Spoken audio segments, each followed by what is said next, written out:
ولا یشترط سماع الجزئیات نام یجب سماع انواعها. بسم اللہ الرحمن الرحیم.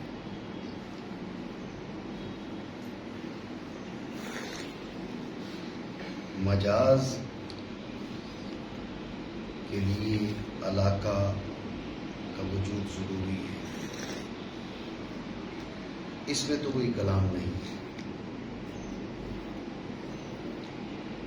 لیکن سوال یہ ہے کہ فقط علاقہ کا وجود صحت مجاز کے لیے کافی ہے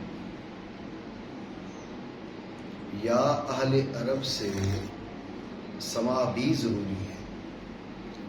اس میں اختلاف ہے. مجازی معنی کے ارادہ کے لیے علاقہ تو ضروری ہے، لیکن علاقہ کے علاوہ اہل عرب سے وہ استعمال مسموع ہونا ضروری ہے یا مسموع ہونا ضروری نہیں ہے. بعض علماء کی رائے یہ ہے کہ اہل عرب سے وہ استعمال مسموع ہونا ضروری ہے، بئی معنی کہ خاص وہ جزئی مسموع ہونا ضروری ہے. یعنی معنی مجازی کی ارادہ کی صحت کے لیے فقط علاقہ کافی نہیں ہے، بلکہ آپ نے اہل عرب سے وہ استعمال باقاعدہ سنا ہو، خالص عربیوں سے، ان سے خاص وہ جزئی مسموع ہو. جیسے اطلاق کیا جاتا ہے رجل شجاع پر اسد کا، تو خاص یہ جزئی یہ مسموع ہے، تو لہٰذا یہ مجازی معنی کا ارادہ درست ہے. تو مجازی معنی کے ارادہ کے لیے جہاں علاقہ ضروری ہے وہاں پر اہل عرب سے خاص اس جزئی کا سماع بھی ضروری ہے. اس کی دلیل کیا ہے؟ دیتے توجہ رکھیں. اس کی دلیل یہ پیش کرتے ہیں کہ اگر اہل عرب سے سماع ضروری نہ ہو، محض علاقہ کا وجود کافی ہو، تو اب آپ دیکھیں کہ کھجور بول کے، نخلا بول کے انسان کا ارادہ کیا جا سکتا ہے. نخلا کا انسان پہ اطلاق درست ہے. وجہ کیا ہے؟ وجہ ہے طول کی مناسبت سے، دونوں کی بھی مناسبت ہے. نخلا بھی طویلہ ہے، انسان بھی طویل ہے، تو اس طول کی مناسبت سے اب نخلا کا اطلاق انسان پہ جائز ہے مجازن. تو طول کی مناسبت سے نخلا کا اطلاق ایک لمبا پتھر ہو تو اس پر بھی جائز ہونا چاہیے، حالانکہ یہ تو درست نہیں ہے. آپ کہتے ہو رأیت نخلتن، اب نخلا بول کے آپ وہ پتھر کا ارادہ کریں، حجر طویل کا، یہ درست نہیں ہے. حالانکہ مناسبت موجود ہے، علاقہ موجود ہے، لیکن علاقہ کافی نہیں ہے. اہل عرب سے یہ مسموع نہیں ہے کہ انہوں نے نخلا کا اطلاق حجر طویل پہ کیا ہو، جب ان کی جانب سے نخلا کا اطلاق حجر طویل پہ موجود نہیں تو آپ نخلا کا اطلاق حجر طویل پہ نہیں کر سکتے. اہل عرب کی جانب سے نخلا کا اطلاق رجل طویل پہ موجود ہے تو آپ یہ اطلاق کر سکتے ہیں. سو ماننا پڑے گا کہ محض وجود علاقہ کافی نہیں، بلکہ اہل عرب سے سماع بھی ضروری ہے، اس جزئی کا سماع ضروری ہے. ٹھیک ہو گئے؟ یہ ایک موقف، ایک رائے. دوسری رائے یہ کہ ایسی بات نہیں ہے، علاقہ کا وجود ضروری ہے، اور ہم یہ نہیں کہتے اہل عرب سے سماع بالکل ضروری نہیں ہے. اہل عرب سے سماع ضروری ہے، لیکن علاقات کی انواع کا، ہر جزئی کا نہیں، ہر جزئی کا سماع ضروری نہیں ہے. جیسے آپ کہہ رہے ہیں کہ اہل عرب نے نخلا کا اطلاق ان سے مسموع ہے رجل طویل پر، تو یہ درست ہے، اور حجر طویل پر اطلاق ان سے مسموع نہیں تو درست نہیں. لہذا رجل طویل پر اطلاق مسموع ہے تو درست ہے، حجر طویل پر اطلاق مسموع ہوگا تو درست ہوگا. یہ بات نہیں ہے. یہ بات ضروری ہے کہ انواع علاقات ہم نے بیان کر دی. ایک علاقہ تشبیہ کا ہے، اس کے بعد ہم نے جو بیان کیا سببیت کا، مسببیت کا، کلیت کا، جزئیت کا، لازمیت کا، ملزومیت کا، عموم، خصوص وغیرہ الہ ہے۔ یہ انواع علاقات ہیں۔ انواع علاقات کا سما ضروری ہے، یعنی آپ نئی نو علاقہ کی نئی نو کا احداث نہیں کر سکتے، نئی جزئی کا احداث کر سکتے ہیں۔ مطلب پھر یہ ہوا ہے، یہ جو دوسرا موقف ہے وہ کہتے ہیں کہ نئی نو کا احداث آپ نہیں کر سکتے، انواع کا سما ضروری ہے، وہ اہل عرب سے مسموع ہے۔ باقی نئی جزئی کا احداث اہل عرب سے مسموع نہیں ہے، اور آپ نئی جزئی کا احداث کرتے ہیں، تو یہ ہو سکتا ہے ہر جزئی کا سما ضروری نہیں ہے۔ دوسرا موقف رہا آپ کا یہ کہنا کہ بھئی اگر ہر جزئی کا سما ضروری نہ ہوتا تو پھر نخلا کا اطلاق حجر طویل پر بھی درست ہوتا۔ تو ہم کہتے ہیں کہ نخلا کے اطلاق، نخلا کے حجر طویل پر اگر اطلاق درست نہ ہو تو اس یہ لازم نہیں آتا کہ ہر جزئی کا سما ضروری۔ کیوں؟ غور کیجیے گا، ہو سکتا ہے کہ وجہ شبہ یہاں موجود نہ ہو۔ آپ سمجھے نا کہ معذطول کی وجہ سے، معذطول وجہ شبہ ہے، نخلا طویل ہے، نخلا طویلہ ہے، رجل طویل ہے، معذطول کیا ہے، یہ وجہ شبہ ہے، آپ یہ سمجھے۔ لیکن اند تحقیق آپ دیکھیں تو معاذ جو ہے طول وجہ شبہ نہیں ہے، اس کے ساتھ ساتھ اغصان، تمایل، اب جو ہے نخلا اس کی اغصان ہے، اور رجل طویل کے جو بازو ہیں، اطراف جو ہے اس کی، یہ اغصان کے درجہ میں ہے، اس کا تمایل ہے نخلا کا، رجل طویل میں بھی تمایل ہے، اس نے قریب کر دیا، اب اطلاق درست ہو گیا، برخلاف کس کے؟ حجر طویل کے۔ حجر طویل کے اس میں طول تو موجود ہے لیکن اغصان موجود نہیں ہے، تمایل موجود نہیں ہے، تو اس پر اطلاق اس وجہ سے نہیں کیا جا رہا، اس لیے نہیں کہ وجہ شبہ موجود ہے اور اہل عرب سے اس جزئی کا سما نہیں ہے، یہ نہیں ہے، بلکہ وجہ شبہ اپنے کمال اور تمام کے ساتھ موجود نہیں ہے، وجہ شبہ کا جز موجود ہے، کل موجود نہیں ہے۔ تو لہٰذا آپ نے جس کو دلیل بنایا ہے وہ آپ کی دلیل نہیں بنتی۔ ٹھیک ہو گیا؟ اہل عرب سے سما جزئیات کا اگر آپ ضروری قرار دیتے ہیں تو اچھا، یہ تو ان کی دلیل کا رد ہو گیا نا، ان کی دلیل کا جواب ہو گیا۔ ان کی اپنی دلیل کیا تھی؟ ان کی اپنی دلیل یہ کہ اگر آپ کہتے ہیں کہ مجاز کے لیے اہل عرب سے جزئیات کا ہر جزئی کا سما ضروری ہے، تو آپ غور کریے، جیسے انواع علاقات کا بیان ہے نا کتب میں، تو پھر ہر جزئی کے بیان کے لیے بھی کتابیں لکھی جاتی ہیں، حقیقی معنی کے بیان کے لیے کتابیں لکھی جی، مجازی معنی کے بیان کے لیے بھی کتابیں لکھی جاتی ہیں۔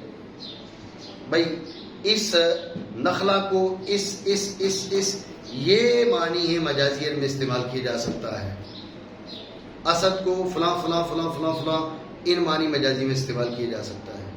اچھا، وہ کتابیں پھر ان کتابوں سے زیادہ ضخیم ہوتی، کیونکہ معنی موضوع لائق ہوتے ہیں، معنی غیر موضوع، معنی مجازی 10 20 15 ہوتے ہیں۔ یہ جو ہے 5 جلدوں میں آپ کی اصل کتاب ہے، حقیقی معنی کے بیان کے لیے پتہ چلا وہ 50 جلدوں میں آپ کو کتاب لکھنی پڑ جائے گی۔ اگر ایک جزئی کا سما ضروری ہوتا تو پھر اس کے لیے کتب تدوین کی جاتی جن کا کوئی وجود نہیں ہے، ٹھیک ہے؟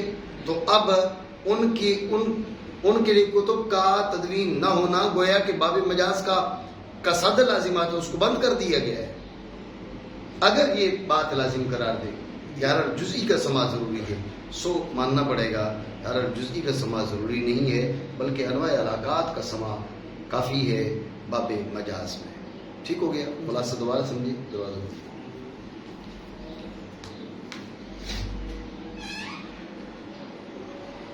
اس بات میں تو اتفاق ہے کہ معنی حقیقی اور معنی مجازی کے بیچ علاقہ ضروری ہے. معنی مجازی کے ارادہ کی صحت کے لیے، معنی مجازی کے ارادہ کی صحت کے لیے معنی حقیقی اور معنی مجازی کے بیچ علاقہ کا وجود ضروری ہے. اس کو روکیں گے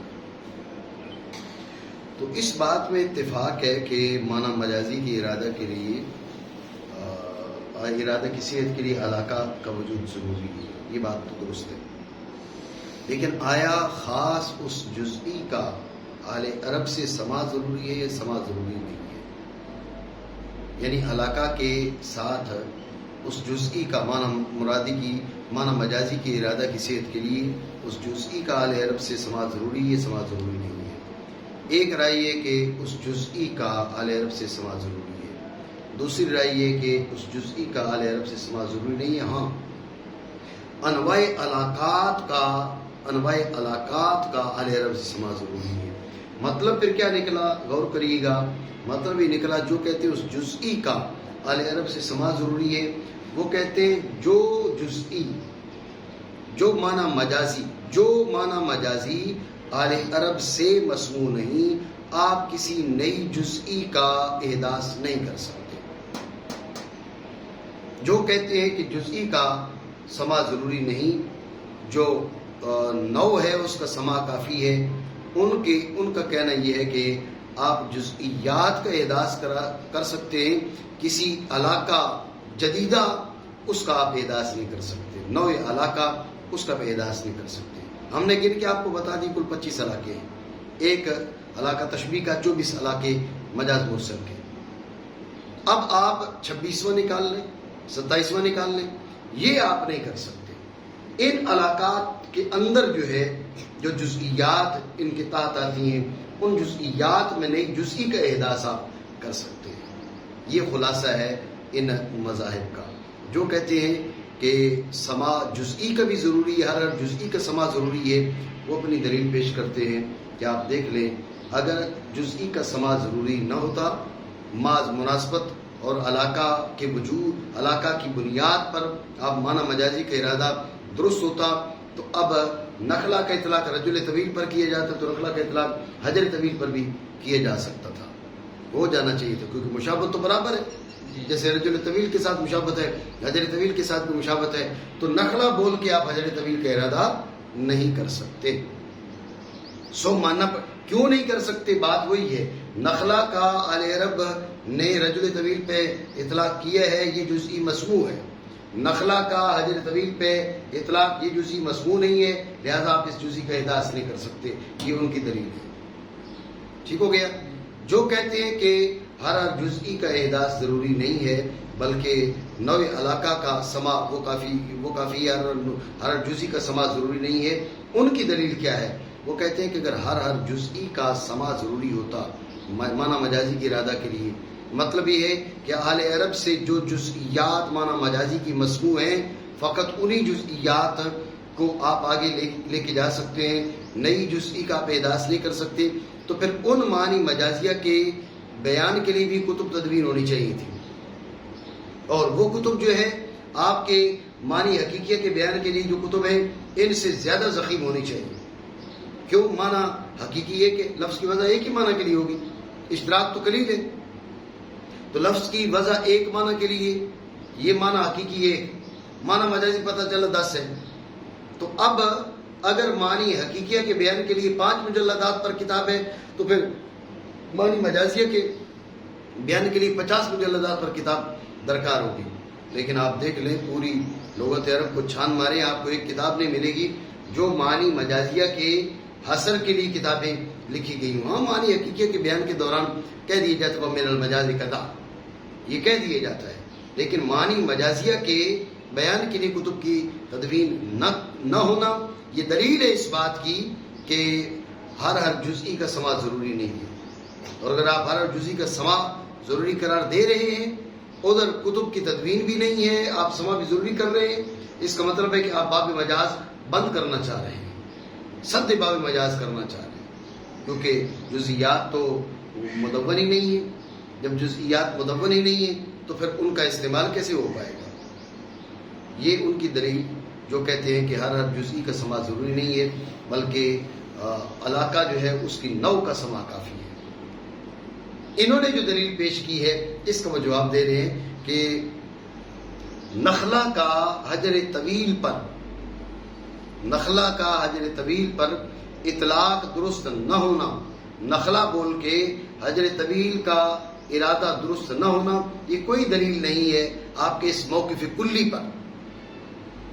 یہ آپ ایک جزئی سے کلی پر استدلال کرنا چاہ رہے ہیں، جزئی واحد سے کلی پر استدلال، یہ استدلال کی اقسام سے خارج ہے۔ یا تو آپ کلی سے کلی پر استدلال کریں، کلی سے جزئی پر استدلال کریں، جزئیات کثیرہ سے کلی پر استدلال کریں، کلی سے کلی پر، کلی سے جزئی پر، جزئی سے جزئی پر، یا جزئیات کثیرہ سے کلی پر۔ یہ جزئی سے آپ کلی پر استدلال کرنا چاہ رہے ہیں، یہ درست نہیں ہے۔ یہ پہلا اعتراض ہے۔ دوسرا اعتراض یہ ہے کہ یہاں پر جو آپ نے کہا نا یہ درست نہیں ہے، تو اس کی وجہ یہ ہے کہ آپ نے جو مناط تشبیہ ہے اس کی تحقیق نہیں کی، آپ نے اس کی تنقید نہیں کی۔ مناط تشبیہ فقط طول نہیں ہے، مناط تشبیہ کے ساتھ ساتھ جو ہے وہ تمایل ہے، اغصان ہے۔ یہ چیز رجل طویل کے اندر موجود ہے اور حجر طویل کے اندر موجود نہیں ہے۔ جب رجل طویل کے اندر موجود ہے تو لہٰذا جب آپ نے مناط تشبیہ کی تنقید کی تو معلوم پڑا فقط طول جو ہے وجہ تشبیہ نہیں ہے، وجہ شبہ نہیں ہے، بلکہ طول کے ساتھ ساتھ تمایل ہے، اس کے ساتھ اغصان ہے۔ یہ چیز موجود ہے رجل طویل کے اندر، یہ اس کے اندر موجود نہیں ہے حجر طویل کے اندر، اس لیے نخلا کا رجل طویل پر اطلاق نہیں کیا جاتا۔ ٹھیک ہو گیا؟ اور نہیں شرط جزئیات کا سما، ہاں واجب ہے انواع کا سما، ہاں یہ واجب ہے۔ مطلب پھر اس کو واجب قرار دینے کا مطلب یہ ہے کہ کسی نوع کا آپ احداث نہیں کر سکتے، جزئی کا احداث آپ کر سکتے ہیں، نوع کا احداث نہیں کر سکتے۔ ٹھیک ہو گیا جی؟ پڑھیں گا۔ وعلامت الحقیقت التبادر والعراء عن القرینۃ، وعلامت المجاز الاطلاق علی المستحیل، واستعمال اللفظ فی بعض المسمى کالدابۃ علی الحمار۔ بس توجہ رکھیں، بات حقیقت مجاز کی چلی ہے، تو حقیقت اور مجاز کو پہچاننے کے لیے علامات کی حاجت ہے، کیونکہ لفظ کا اطلاق معنی حقیقی پر بھی، لفظ کا اطلاق معنی مجازی پر بھی۔ ذہن میں رکھیں کہ نقل کو پہچاننا سہل ہے، کیونکہ منقول شرعی ہوگا تو اندازہ ہو جائے گا کہ یہ، یعنی معنی شرعی ہوں گے تو اندازہ ہو جائے گا کہ یہ معنی لغوی فلاں سے ماخوذ ہے، معنی اصطلاحی ہوں گے تو اندازہ ہو جائے گا کہ معنی لغوی فلاں سے ماخوذ ہے۔ نقل کا پہچاننا اتنا دشوار نہیں ہے، یعنی نقل میں منقول عنہ اور منقول الیہ کا پہچاننا دشوار نہیں ہے۔ حقیقت اور مجاز میں معنی حقیقی اور معنی مجازی کا پہچاننا قدرے دشوار ہے، اس لیے ان کی علامات بیان کرتے ہیں۔ اس میں اس سوال کا جواب آ گیا کہ اس کی منقول عنہ منقول الیہ کی علامات نہیں بیان کی تو حقیقت مجاز کی علامات کیوں؟ ٹھیک ہے، تو کیونکہ اس وہاں معرفت سہل ہے، یہاں معرفت نسبتاً مشکل ہے۔ معنی حقیقی اور معنی مجازی کی معرفت اور ان کے بیچ امتیاز قدر دشوار ہے، اس لیے مصنف رحمہ اللہ تعالیٰ ان کے بیچ ان کی علامتیں بیان کرتے ہیں۔ کہتے ہیں معنی حقیقی کی علامت کیا ہے؟ معنی حقیقی کی علامت یہ ہے تبادر قرینہ سے خالی ہوتے ہوئے، وہ معنی ماں کریں، قرینہ نہ ہونے کے باوجود کسی معنی کا تبادر، اگر قرینہ ہو پھر جو تبادر ہے یہ علامت حقیقت نہیں ہے۔ علامت حقیقت یہ ہے قرینہ سے خلف کے ہوتے ہوئے تبادر، یہ حقیقت کی علامت ہے۔ ٹھیک ہے، ویسے تبادر جو ہے مطلقاً حقیقت کی علامت قرار دیا جاتا ہے، لیکن مصنف رحمہ اللہ تعالیٰ نے والآراء عن القرینہ یہ اس کا اضافہ اس لیے کیا کہ قرینہ کے ہوتے ہوئے معنی مجازی کا تبادل پایا جاتا ہے۔ اس لیے مصنف علیہ الرحمٰن نے کیا کیا، تبادر کو فقط تنہا ذکر نہیں کیا، بلارا القرینہ بھی ذکر کیا. دوبارہ سمجھے توجہ سے. معنی حقیقی کی علامت کیا کہا؟ تبادر والارا. تبادر قرینہ سے خالی ہوتے ہوئے، قرینہ کے بغیر تبادر. سوال یہ ہے کہ معنی حقیقی کی علامت بیان کی جاتی ہے تبادر. مصنف علیہ الرحمٰن نے کیا کیا؟ مصنف نے کہا کہ تبادر والارا القرینہ، قرینہ کے نہ ہوتے ہوئے تبادر، قرینہ سے خالی ہوتے ہوئے تبادر. تو یہ اضافی قید کیوں لگائی؟ تو اس کا جواب یہ ہے کہ قرینہ کے ہوتے ہوئے تبادر معنی مجازی کا بھی پایا جاتا ہے. فقط تبادر اگر آپ معنی حقیقی کی علامت قرار دیتے ہیں تو اس میں یہ دخول غیر سے معنی نہیں ہوگی. یہ معنی حقیقی کی علامت ہے تو معنی مجازی کی بھی علامت ہے. معنی حقیقی بھی متبادر ہوتے، قرینہ آ جائے تو معنی مجازی بھی متبادر ہو جاتے. تو مصنف رحمہ اللہ تعالیٰ نے اس علامت کو معنی از دخول غیر کرنے کے لیے والارا عن القرینہ کی قید لگائی. یعنی قرینہ کے ہوتے ہوئے اب معنی مجازی بھی متبادر ہو سکتے ہیں، قرینہ کے بغیر جو متبادر ہوں یہ معنی حقیقی ہے. ٹھیک ہو گیا جی؟ یہ ہو گیا حقیقی معنی، یہ ہو گیا حقیقت کی علامت. مجاز کی دو علامتیں بیان کی ہیں. مجاز کی پہلی علامت یہ ہے کہ اطلاق بر مستحیل. اطلاق بر مستحیل، توجہ کریے گا. اطلاق بر مستحیل کی پھر دو تفسیریں کی گئی ہیں. ایک یہ ہے کہ اطلاق پر مستحیل یوں کہ آپ نے اس کا اطلاق اولاً کسی ایسی شے پر کیا کہ اطلاق کے ثانی اس کے ساتھ جمع نہیں ہو سکتا. اطلاق پر مستحیل کے معنی یہ ہے کہ آپ نے اس کا اطلاق اولاً کسی ایسی شے پر کیا کہ اطلاق کے ثانی اس کے ساتھ جمع نہیں ہو سکتا. ایک اس اطلاق پر مستحیل، اس کے یہ معنی، یہ معنی بیان کیے گئے. دوسرے معنی یہ بیان کیے گئے ہیں کہ ایک ہی اطلاق ہے، ایک ہی اطلاق ہے، لیکن وہاں پر آپ حقیقی معنی کا ارادہ کریں تو یہ محالات کے قبیل سے بنے. حقیقی معنی کا ارادہ کریں تو محالات کی قبیل سے بنے. یہ دونوں معنی بیان کیے گئے اطلاق پر مستحیل کے. استعمال لفظ الاطلاق والمستحیل، اطلاق پر مستحیل کے ایک معنی ہی بیان کیے گئے ہیں کہ آپ نے ایک بار اس کا اطلاق کیا اس لفظ کا، دوسری بار جو اطلاق ہے وہ اطلاق اول کے ساتھ جمع نہیں ہو سکتا، اس کا اطلاق اول کے ساتھ جمع محال ہو. جی ایک معنی اطلاق پر مستحیل کے.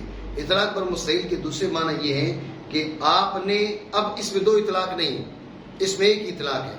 آپ نے لفظ کا اطلاق ایک ایسے معنی پر کیا کہ اگر حقیقی معنی کا ارادہ کیا جائے تو یہ من قبیل محالات بنے. مثال آپ سمجھے، آپ نے کہا رأیت اسدا یرمی، رأیت اسدا یرمی، میں نے شیر کو کیا کیا، وہ رمی کرتے دیکھا، پتھر مارتے دیکھا. یہ من قبیل المحالات، محال ہے. تو اب رأیت اسدا یرمی، یہ جو رأیت اسدا یرمی یہ کیا ہے؟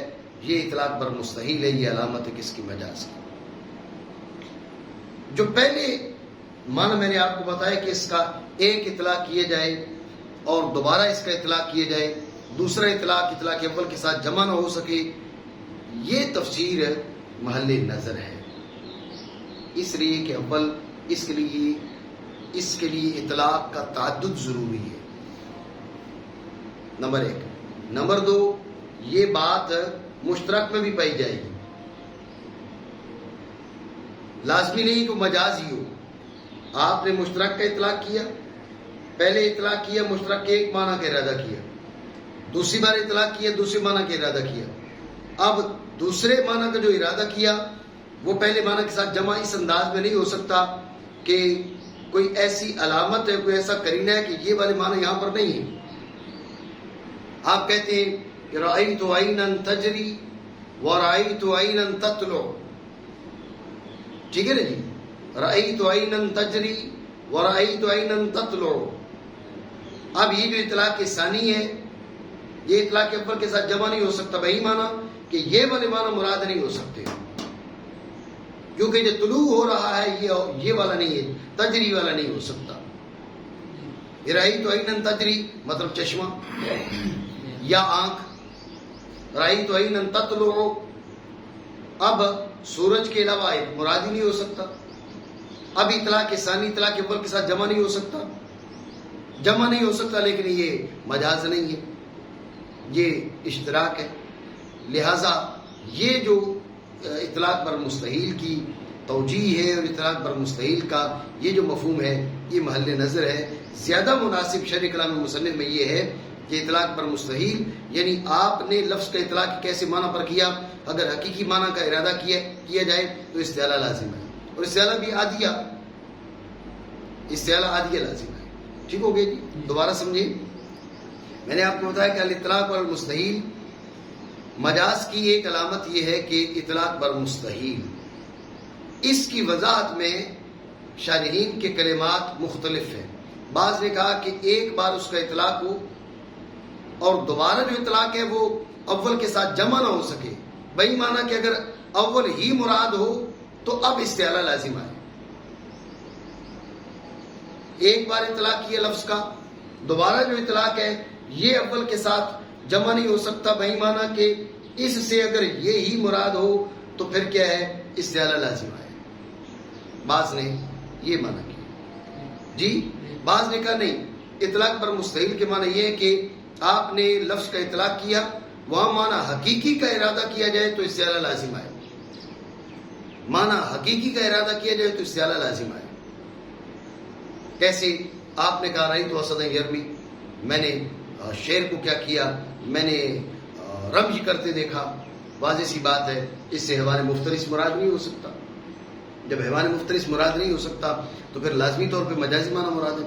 یہ ہے اطلاق پر مستحیل. جن حضرات نے اطلاق پر مستحیل کا مفہوم اس انداز میں بیان کیا کہ ایک اطلاق اور پھر دوسرا اطلاق اول کے ساتھ جمع نہ ہو سکے، جمع کی صورت میں استعارہ لازم آئے، اول تو اس میں یہ دشواری ہے اب مجاز کو پہچاننے کے لیے دو اطلاقات کرنا پڑیں گے، کیونکہ اس میں اطلاق کا تعدد خود انہوں نے شرط کیا ہے. دوسرے اس میں خرابی یہ ہے کہ یہ مشترک میں بھی پایا جاتا ہے، یہ اشتراک میں بھی پایا جاتا ہے. رأیت عینا تجری و رأیت عینا تطلع. اب عین دونوں جگہ پر اپنے حقیقی معنی میں ہے، لیکن ثانی سے اول معنی مراد لیے جائیں تو پھر کیا ہے، وہ استعارہ لازم آتا ہے.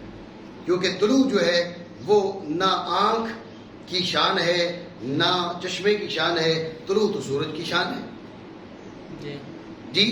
تو یہاں پر مجاز نہیں ہے اشتراک، لیکن جو علامت آپ نے مجاز کی بیان کی وہ یہاں پر پائی جا رہی ہے. علامت کیا ہوگی، وہ زی علامت سے متجاوز ہو جائے گی، یہ الگ خرابی ہے. بہتر جو اس کی شرح ہے وہ یہی ہے کہ آپ نے لفظ کا اطلاق کیا ہے کہ ایسے معنی پر کہ اگر وہاں پر حقیقی معنی کا ارادہ کیا جائے تو استعارہ لازم ہے، جیسے رأیت اسدا یرمی. ٹھیک ہو گیا معنی مجا. حقیقت کی علامت تبادر ہے قرینہ سے خالی ہوتے ہوئے، اور مجاز کی علامت اطلاق ہے محال پر. دوسری علامت یہ کہ استعمال اللفظ فی بعض المسمى، استعمال اللفظ فی بعض المسمى، لفظ بول کر اس کا بعض مراد لینا یہ بھی مجاز کی علامت ہے. لفظ بول کر معنی موصولہ کا کل مراد نہ لینا، معنی موصولہ کا بعض مراد لینا. توجہ رکھیے گا کہ بعض پھر دو طرح سے ہے، اس کے بعض اجزاء کا ارادہ، اس کی بعض جزئیات کا ارادہ. ٹھیک ہے؟ آپ نے کیا کہا؟ آپ نے کہا کہ لفظ بول کر بعض کی اطلاق اللفظ استعمال اللفظ فی بعض المسمى، استعمال اللفظ فی بعض المسمى.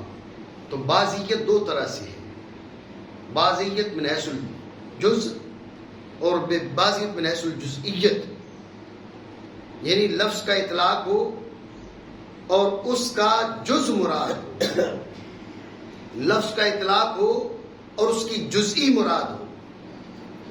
توجہ کریے گا کہ لفظ کا اطلاق اور اس کا جز مراد ہو، یہ بھی استعمال لفظ فی بعض المسمى، مسمى کا بعض. یجعلون اصابعهم فی آذانہم، اصابعهم پوری انگلی تو نہیں جاتی نا کان کے اندر، خالی انگلیوں کے پورے وہ کانوں میں ڈالتے ہیں. یہاں پر یجعلون اصابعهم سے مراد ہے یجعلون اناملهم. جی استعمال لفظ فی بعض المسمى ہے نہیں، لیکن یہ بعض بے پر جز کے ہے، فی بعض الاجزاء. دوسرا ہے بعض سے مراد کیا ہے، بعض الجزئی، یعنی بعض جزئیت کے لحاظ سے، یعنی کلی بول کر جزئی مراد، کلی بول کر جزئی مراد. اس کی مثال مصنف علیہ رحمہ نے دی. اس پہ بات کرتے اس کی مثال دی، پہلے کی مثال کیوں نہیں دی؟ کلی بول کر جزئی کہہ رہا تھا، دابا بول کے حمار کہہ رہا تھا. دابا کے معنی کہ کل ما یدب علی الارض، یہ کلی ہے. اس سے جزئی کہہ رہا تھا حمار، یہ کہ یہ مجاز ہے. اتنی بات آگے سے مزید بات کرتے مانا کریں. اور لفظ کا استعمال ہے مسمى کے بعض میں، جیسے دابا حمار کا. پہلا سوال یہ ہے کہ جب استعمال لفظ فی بعض المسمى، بعض دو ہیں، ایک بعض الاجزاء اور ایک بعض الجزئیات. مصنف رحمہ اللہ تعالی نے بعض الجزئیات کی مثال دی، بعض الاجزاء کی مثال کیوں نہیں دی؟ تو جو ہے پہلا سوال یہ ہے کہ بعض جب دو ہیں، بعض الاجزاء اور بعض الجزئیات، مصنف نے مثال بعض الجزئیات کی دی، بعض الاجزاء کی کیوں نہیں دی؟ یہ پہلا سوال. تو جو ہے اس کا جواب یہ ہے کہ بعض الاجزاء بالکل واضح ہے. جب کہا نا استعمال لفظ فی بعض المسمى، یہاں متبادر ہی بعض الاجزاء ہے، یہاں متبادر ہی بعض الاجزاء ہے اول. اور بات میں توجہ رکھیے گا، دو باتیں، دونوں الگ الگ باتیں. ایک تو متبادر بعض الاجزاء ہے، ٹھیک ہے، بعض الجزئیات متبادر نہیں تھا. اس کو ذکر کر کے اشارہ کر دیا کہ یہ بھی اسی باب سے ہے. بعض الاجزاء وہ متبادر تھا، اس کو ذکر کریں یا ذکر نہ کریں وہ مفہوم ہے. بعض الجزئیات ہے ہی یہاں پر غیر متبادر، اس کی تصریح اس لیے کرنا پڑی تاکہ تمہیں اندازہ ہو سکے کہ یہ بھی اس میں داخل ہے. اس جو ہم علامت بیان کر رہے ہیں، جیسے استعمال اللفظ فی بعض المسمى بمعنی بعض الاجزاء، وہ علامت مجاز ہے. اس طرح بعض الجزئیات یہ بھی علامت مجاز ہے. ٹھیک ہے نا؟ ایک تو یہ ہے کہ یہ متبادر ہے، وہ متبادر تھا، یہ متبادر نہیں تھا. اس کو ذکر کرو یا ذکر نہ کرو وہ مفہوم ہے. اس کو ذکر کرنا ضروری تھا کیونکہ یہ بغیر ذکر کے مفہوم نہیں ہو رہا تھا، اس لیے اس کو بیان کیا. دوسری وجہ اس میں توجہ کریں، کل بول کے جز مراد، اس کا مجاز ہونا واضح ہے. کلی بول کے جزی مراد، اس کا مجاز ہونا واضح نہیں. کل بول کے جز کا ارادہ، اسبع بول کے، اصابع بول کے، انامل کا ارادہ مجاز ہے. اطلاق الکل علی الجز ہے، یہ بات واضح ہے. لیکن کلی بول کے جزی مراد ہو تو یہ مجاز بنے، یہ بات واضح نہیں ہے. اس لیے بھی اس کو ذکر کیا کہ بعض اوقات کلی بول کے جزی مراد ہو یہ بھی مجاز ہوتا ہے. اس کی وضاحت کرتے ہیں. یعنی دو باتیں کی ہیں. سوال کیا تھا؟ سوال یہ کہ جب یہاں پر بعض دو ہیں، بعض الاجزاء اور بعض الجزئیات، بعض الاجزاء کو بیان نہیں کیا، بعض الجزئیات کی مثال بیان کی، ایسا کیوں؟ جی تو اس کا پہلا جواب یہ ہے کہ بعض الاجزاء تو متبادر بعض الاجزاء ہے، اس کو بیان کرو یا بیان نہ کرو وہ محتاج بیان نہیں ہے. بعض الجزئیات اس کا فرد ہے، یہ واضح نہیں تھا، اس لیے اس کی تصریح ضروری تھی. جو واضح تھا اس کی تصریح کی حاجت نہیں تھی، تصریح نہیں کی. یہ واضح نہیں تھا اس کی تصریح کی حاجت تھی، اس نے اس کی تصریح کر دی. یہ تبادر میں مطلب وہ متبادر تھا، یہ غیر متبادر تھا، اس نے اس کو ذکر کیا تاکہ معلوم ہو جائے یہ بھی داخل ہے. دوسری وجہ یہ ہے کہ کل بول کے جز مراد، اس کا مجاز ہونا بالکل واضح سی بات ہے. کلی بول کے جزی مراد، یہ مجاز سمجھ میں نہیں آتا. ٹھیک ہے نا جی؟ کلی بول کے جزی کا ارادہ اور آپ کہیں مجاز رأیت انسانا یمشی، جی، اور مراد و زید، کون سا مجاز ہے؟ وہ انسان نہیں ہے، انسان ہے نا. انسان اس کے لیے وضع کیا گیا ہے، وہ معنی موضوع ہے. جب معنی موضوع ہے تو اب مجاز کیسا؟ کلی بول کے جزی کا ارادہ، یہ مجاز ہونا یہ واضح نہیں ہے، حالانکہ ہوتا ہے. کلی بول کے جزی کا ارادہ یہ مجاز ہونا واضح نہیں ہوتا ہے. تو مصنف رحمہ اللہ تعالیٰ نے وہ مثال دی، فقط مثال نہیں دی، ایک اضافی فائدہ بتانے کے لیے یہ مثال دی ہے. اگر بعض الاجزاء کی مثال دے دیتے، اس کو چھوڑ دیتے تو یہ فوائد حاصل نہ ہوتے. ٹھیک ہو گیا جی؟ توجہ رکھیے. اب کلی بول کے جزئی مراد ہو تو یہ مجاز ہے، کلی بول کے جزئی مراد ہو تو یہ مجاز ہے، عام بول کے خاص مراد ہو تو یہ مجاز ہے. اس کے بارے میں تھوڑی وضاحت سمجھیے. خاص کو آپ دو حیثیتوں سے لے سکتے ہیں، خاص من حیث الخصوصیت، عام من حیث العموم. جب آپ خاص کو من حیث الخصوصیت لیں اور عام کو من حیث العموم لیں، اب ان کے بیچ مغایرت ہے. اب عام بول کے خاص کا ارادہ یہ ہے مجاز. اگر آپ خاص کو اس حیثیت سے لیں کہ یہ فرد عام ہے اور متحد ہے عام کے ساتھ، اب عام بول کے خاص کا ارادہ یہ حقیقت ہے. ٹھیک ہے جی؟ تو یعنی کلی بول کے جزی کا ارادہ کبھی حقیقت کبھی مجاز، کل بول کے جز کا ارادہ مجاز ہی مجاز. اس میں تو وضاحت کی حاجت ہی نہیں ہے.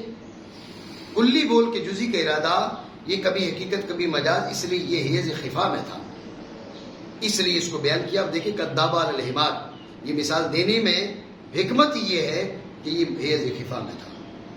اور جو دوسرا سوال میں کرنا چاہ رہا تھا وہ یہی تھا کہ دابا علی الحمار یہ تو باب حقیقت سے مجاز سے کہاں آ گیا.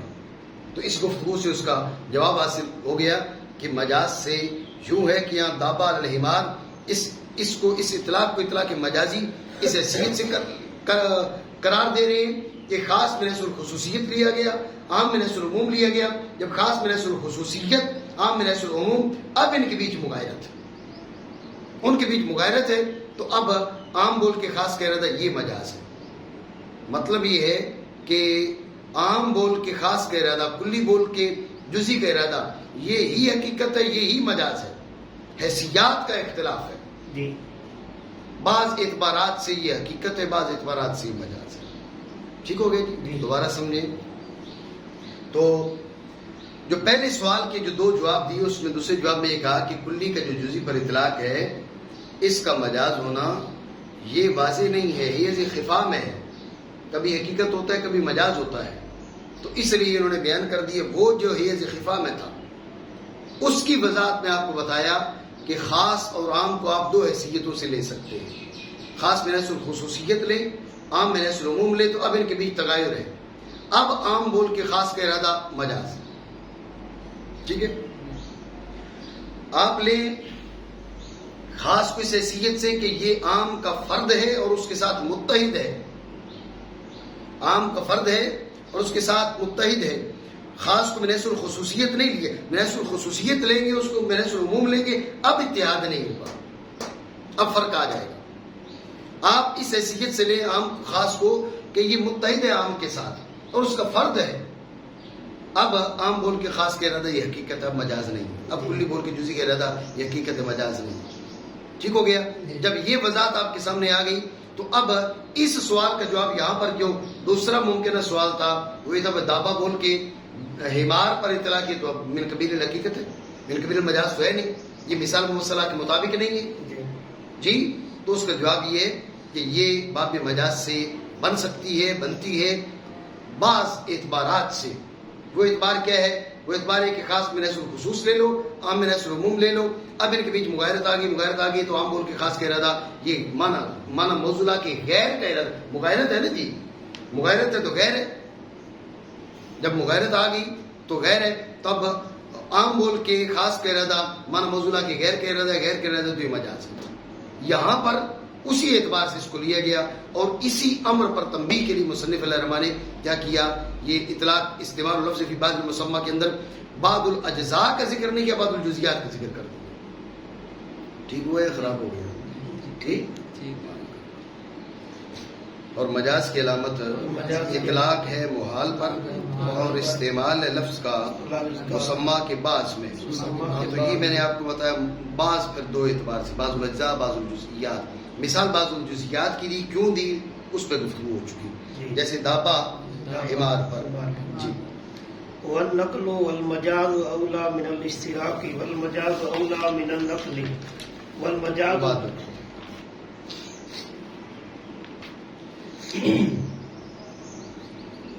توجہ رکھیں کہ یہاں تین چیزیں بیان ہوئی ہیں، ایک اشتراک، ایک نقل، ایک حقیقت مجاز. اشتراک، نقل، حقیقت مجاز. تو اب ایک معنی دائر ہے، ایک معنی آپ کے سامنے ہے، آپ متردد ہیں کہ لفظ ان معنی کثیرہ میں مشترک ہے یا بعض کے لیے منقول عنہ ہو اور بعض کے لیے منقول الیہ کی حیثیت رکھتا ہے، یا بعض کے لیے حقیقت اور بعض کے لیے مجاز. تردد اس میں ہے. امور ثلاثہ میں دائر ہے.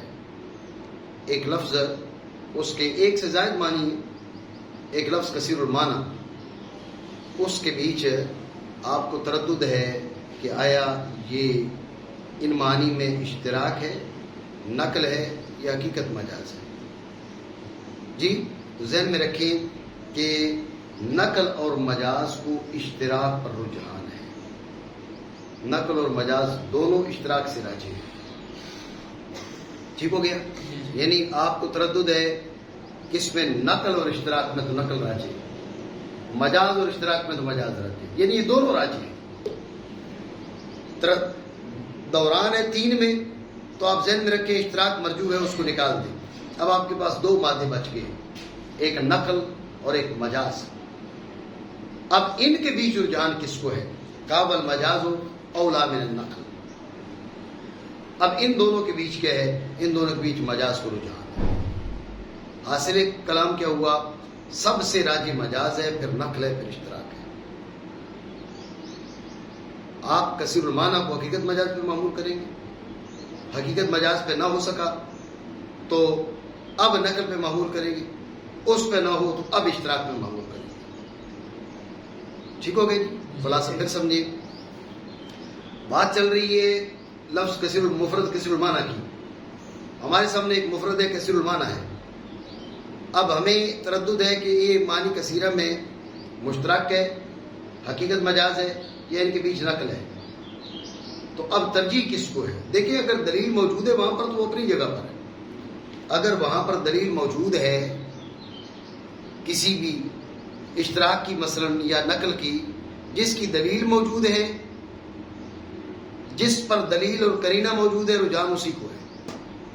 لیکن بات یہ ہے کہ دلیل اور قرینہ موجود نہیں ہے، تردد ہے کہ یہاں اشتراک ہے، حقیقت مجاز ہے یا نقل ہے. تو ذہن میں رکھیں نقل اور حقیقت مجاز یہ مطلقاً اشتراک سے راجی ہے. اب اشتراک پیچھے رہ گئے، یہ دونوں آگے آ گئے. ایک مفرد کثیر المعنی تھا، اس کے بارے میں تردد تھا، اشتراک ہے، حقیقت مجاز ہے یا نقل ہے. اشتراک مؤخر ہو گیا، یہ دونوں آگے بھئی یا اس میں حقیقت مجاز ہے یا نقل ہے. اب ان میں ترجیح کس کو ہے؟ تو ذہن میں رکھے حقیقت مجاز کو ترجیح ہے اور نقل مرجوح ہے. یعنی سب سے زیادہ، سب سے پہلے ہم معمول کریں گے کسی معنی کے بارے میں، ہمیں کسی مفرد کثیر المعنی کے بارے میں ہمیں تردد ہے تو سب سے پہلے ہم مجاز پہ معمول کریں گے، دوسرے مرحلے میں نقل پہ، اور تیسرے مرحلے میں جا کر اشتراک پہ. ٹھیک ہو گیا جی؟ جی وجہ دلیل. تو اصل میں آپ غور کریں کہ جو حقیقت مجاز ہے، جو مجاز ہے، مجاز کے نقل اور اشتراک پر رجحان کی وجہ بالکل واضح ہے. توجہ رکھیے گا، جو اشتراک ہے وہاں پر بھی آپ کو تعدد وضع کی ضرورت پڑتی ہے، جو نقل ہے وہاں پر بھی تعدد وضع کی ضرورت پڑتی ہے. نقل میں بھی تعدد وضع ہے، اشتراک میں بھی تعدد وضع ہے. وضع ایک امر وجودی ہے، اس کو ثابت کرنے کے لیے دلیل کی حاجت ہے، برخلاف کس کے؟ مجاز کے. مجاز میں وضع کی حاجت ہی نہیں، محض مناسبت سے چلو لے جاؤ جہاں لے کے جانا چاہتے ہو. ٹھیک ہے نا جی؟ تو اب جو معنی مجازی ہے، محض مناسبت کافی ہے، وضع کی حاجت نہیں ہے، وضع کی حاجت نہیں ہے. اس لیے مجاز کا ثبوت سہل ہے، مجاز کا اثبات سہل ہے. اگر آپ نقل کا دعویٰ کرتے ہیں تو آپ کو وضع ثابت کرنا پڑے گی، آپ اشتراک کا دعویٰ کرتے ہیں تو آپ کو نقل ثابت کرنا پڑے گا، وضع ثابت کرنا پڑے گی. آپ مجاز کا دعویٰ کرتے ہیں، مجازیت کا، تو کسی طرح کا آپ کو ثابت نہیں کرنا پڑے گی. کیا؟ آپ کو وضع ثابت نہیں کرنا پڑے گی. اس لیے مجاز ان دونوں سے مطلقاً اولا ہے. یہ ایک دلیل مجاز کے رجحان کی بات پہ توجہ کریں گے. مجاز کے نقل اور اشتراک پر رجحان کی دوسری دلیل، دوسری وجہ یہ بیان کرتے ہیں، اور اس کو کبھی ترین وجہ قرار دیا گیا ہے. وہ یہ ہے کہ آپ دیکھیں نا جی، کلام عرب میں تو مجاز کا وجود نقل اور اشتراک سے اکثر ہے. مجاز کا وجود نقل اور اشتراک سے اکثر ہے، اس میں کوئی شبہ نہیں. مجاز کا وجود نقل اور اشتراک سے اکثر ہے. ہم نے کیا بات کی؟ جب یہ تردد ہے ہمارے ان کے بھی، جب ان کے اوپر دلیل قائم ہے پھر بات ہی نہیں. اور تردد کے وقت شے کو عام اغلب کے ساتھ لاحق کرنا یہ اولا ہے. یہ دوسری وجہ ہے. عام اغلب نقل اور اشتراک کی نسبت مجاز ہے، تو عام اغلب کے ساتھ لاحق کرنا یہ اولا ہے، ہم مجاز کے ساتھ لاحق کریں گے. بات سمجھے نہیں؟ اس دوسری دلیل کو دوبارہ سمجھے، کیونکہ آگے چل کے بھی یہی دلیل چل رہی ہے. دوسری وجہ، پہلی وجہ بتا دی کہ مجازیت کے لیے آپ کو مستقل وضع کے اس بات کی حاجت نہیں پڑے گی. وہاں پر نقل میں بھی وضع ثابت کرنا پڑے گی، اشتراک میں وضع ثابت کرنا پڑے گی، اور وہ دشوار ہے. یہاں پر وضع کے اس بات کی حاجت نہیں، محض مناسبت کی بنیاد پر ٹھیک ہے جی، ایک لفظ تھا، ہم ایک معنی تھا، ہم نے 20 معنی میں اس کا استعمال کر دیا کسی بھی مناسبت کی وجہ سے. یہ معاملہ سہل ہے، اس لیے اس میں تردد کثیر ہے. اس میں تردد نہیں ہے، اس میں دشواری نہیں، اس کا ثبوت سہل ہے. اس وجہ سے اس کو ترجیح حاصل ہے کہ اس کو حقیقت مجاز ہو.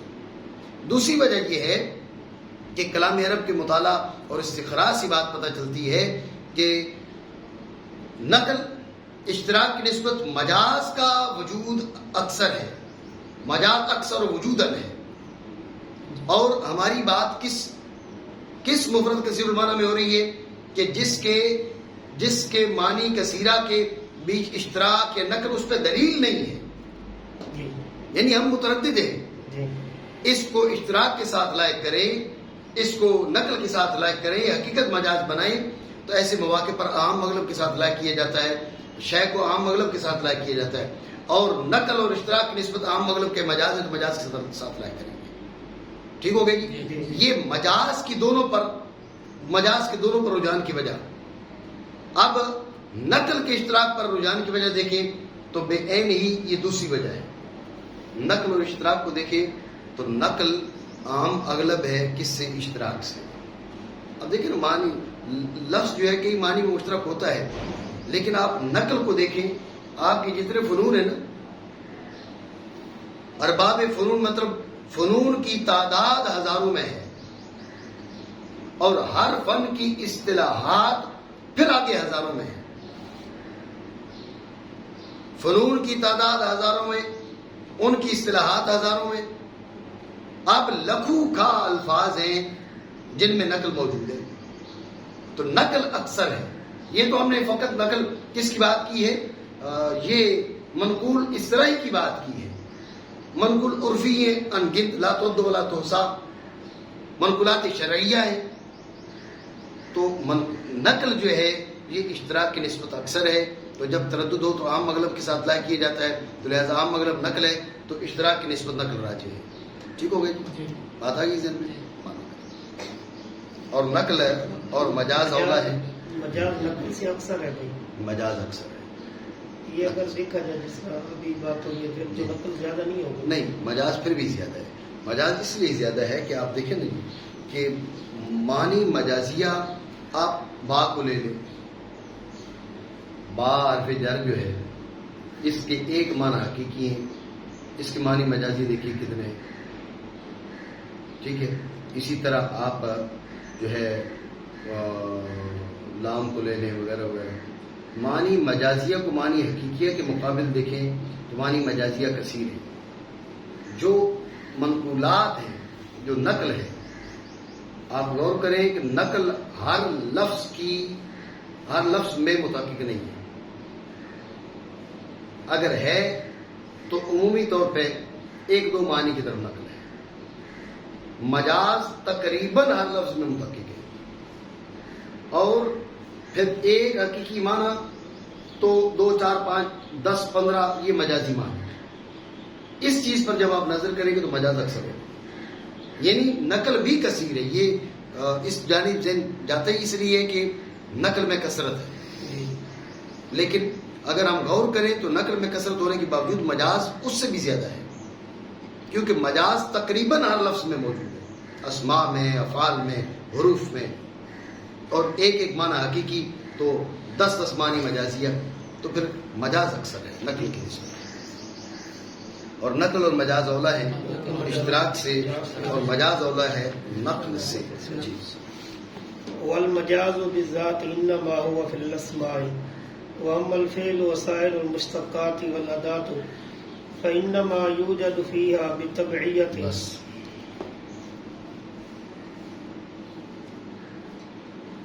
مسئلہ یہ ہے کہ ایک ہے مجاز بالذات، ایک ہے مجاز بالطبع بالواسطہ. تو مجاز بالذات یہ فقط اسماء ہے.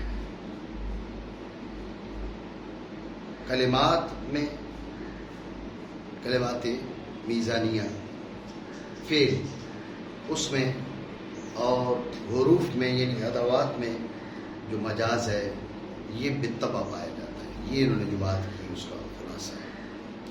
ٹھیک ہو گئی؟ مجاز بالذات اسم میں ہے، اس پہ توجہ کریں. مجاز بالذات اسم میں ہے. اسم کے معنی ہے ما لیس بصفت. اسم کے معنی کیا ہے؟ ما، یہاں پر ما لیس بصفت، کہ مجاز بالذات کے ہے وہ اسم میں ہے، یعنی ما لیس بصفت اس کے اندر ہے. ٹھیک ہو گیا؟ اب اس پہ آپ غور کریے. اس جملے سے 2 فائدے حاصل ہو گئے. ایک تو یہ ہے کہ اسم میں مجاز ہے، اسم میں مجاز ہے. اور دوسرا یہ کہ اسم میں جو مجاز ہے وہ بذات ہے. اسم میں مجاز ہے، ایک ہی بات. دوسرا اسم میں جو مجاز ہے وہ بذات ہے. یہ 2 باتیں یہاں سے پتہ چلتی ہیں. اسم میں مجاز جو ہے وہ بذات ہے. اس کی وضاحت الاشیاء تعرف بازداد ہے. آگے فعل اور سائر مشتقات اس میں بالطبعیت اس کی وضاحت ہوگی تو اب بذات واضح ہو جائے گا. اس کی بات ہم آگے چل کر کرتے ہیں. اسم میں جو مجاز ہے وہ بذات ہے. پہلی جو بات سمجھ میں آ رہی ہے کہ اسم میں مجاز ہے. اسم میں مجاز ہے اور اس میں تخصیص نہیں کی. یہ ذہن میں رکھیں. حقیقت میں امام فخر الدین رازی علیہ رحمہ کے رد کی طرف اشارہ ہے جو فرماتے ہیں کہ اعلام میں مجاز نہیں ہے. ٹھیک ہے جی, اعلام میں مجاز نہیں ہے. مصنف رحمۃ اللہ تعالیٰ کا بالمجاز ہو انما ہوا فی الاسم, اسم میں مجاز ہے. ایک مسئلہ یہ ہے. دوسرا مسئلہ ہے کہ بالذات ہے. تو پہلا جو مسئلہ ہے نا کہ اسم میں مجاز ہے, اس میں علامہ امام فخر الدین رازی علیہ رحمہ ان کے رد کی طرف اشارہ ہے. کیوں؟ اس لیے کہ وہ فرماتے ہیں کہ اعلام میں مجاز نہیں ہے. ٹھیک ہو گئے جی.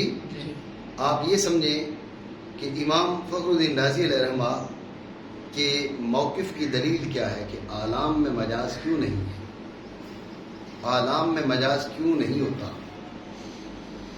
ٹھیک ہے, یہ ذہن میں رکھ لیں کہ مجاز یہاں پر مراد استعارہ علاقہ تشبیہ کا. مجاز سے یہاں پر مراد استعارہ علاقہ تشبیہ کا. تو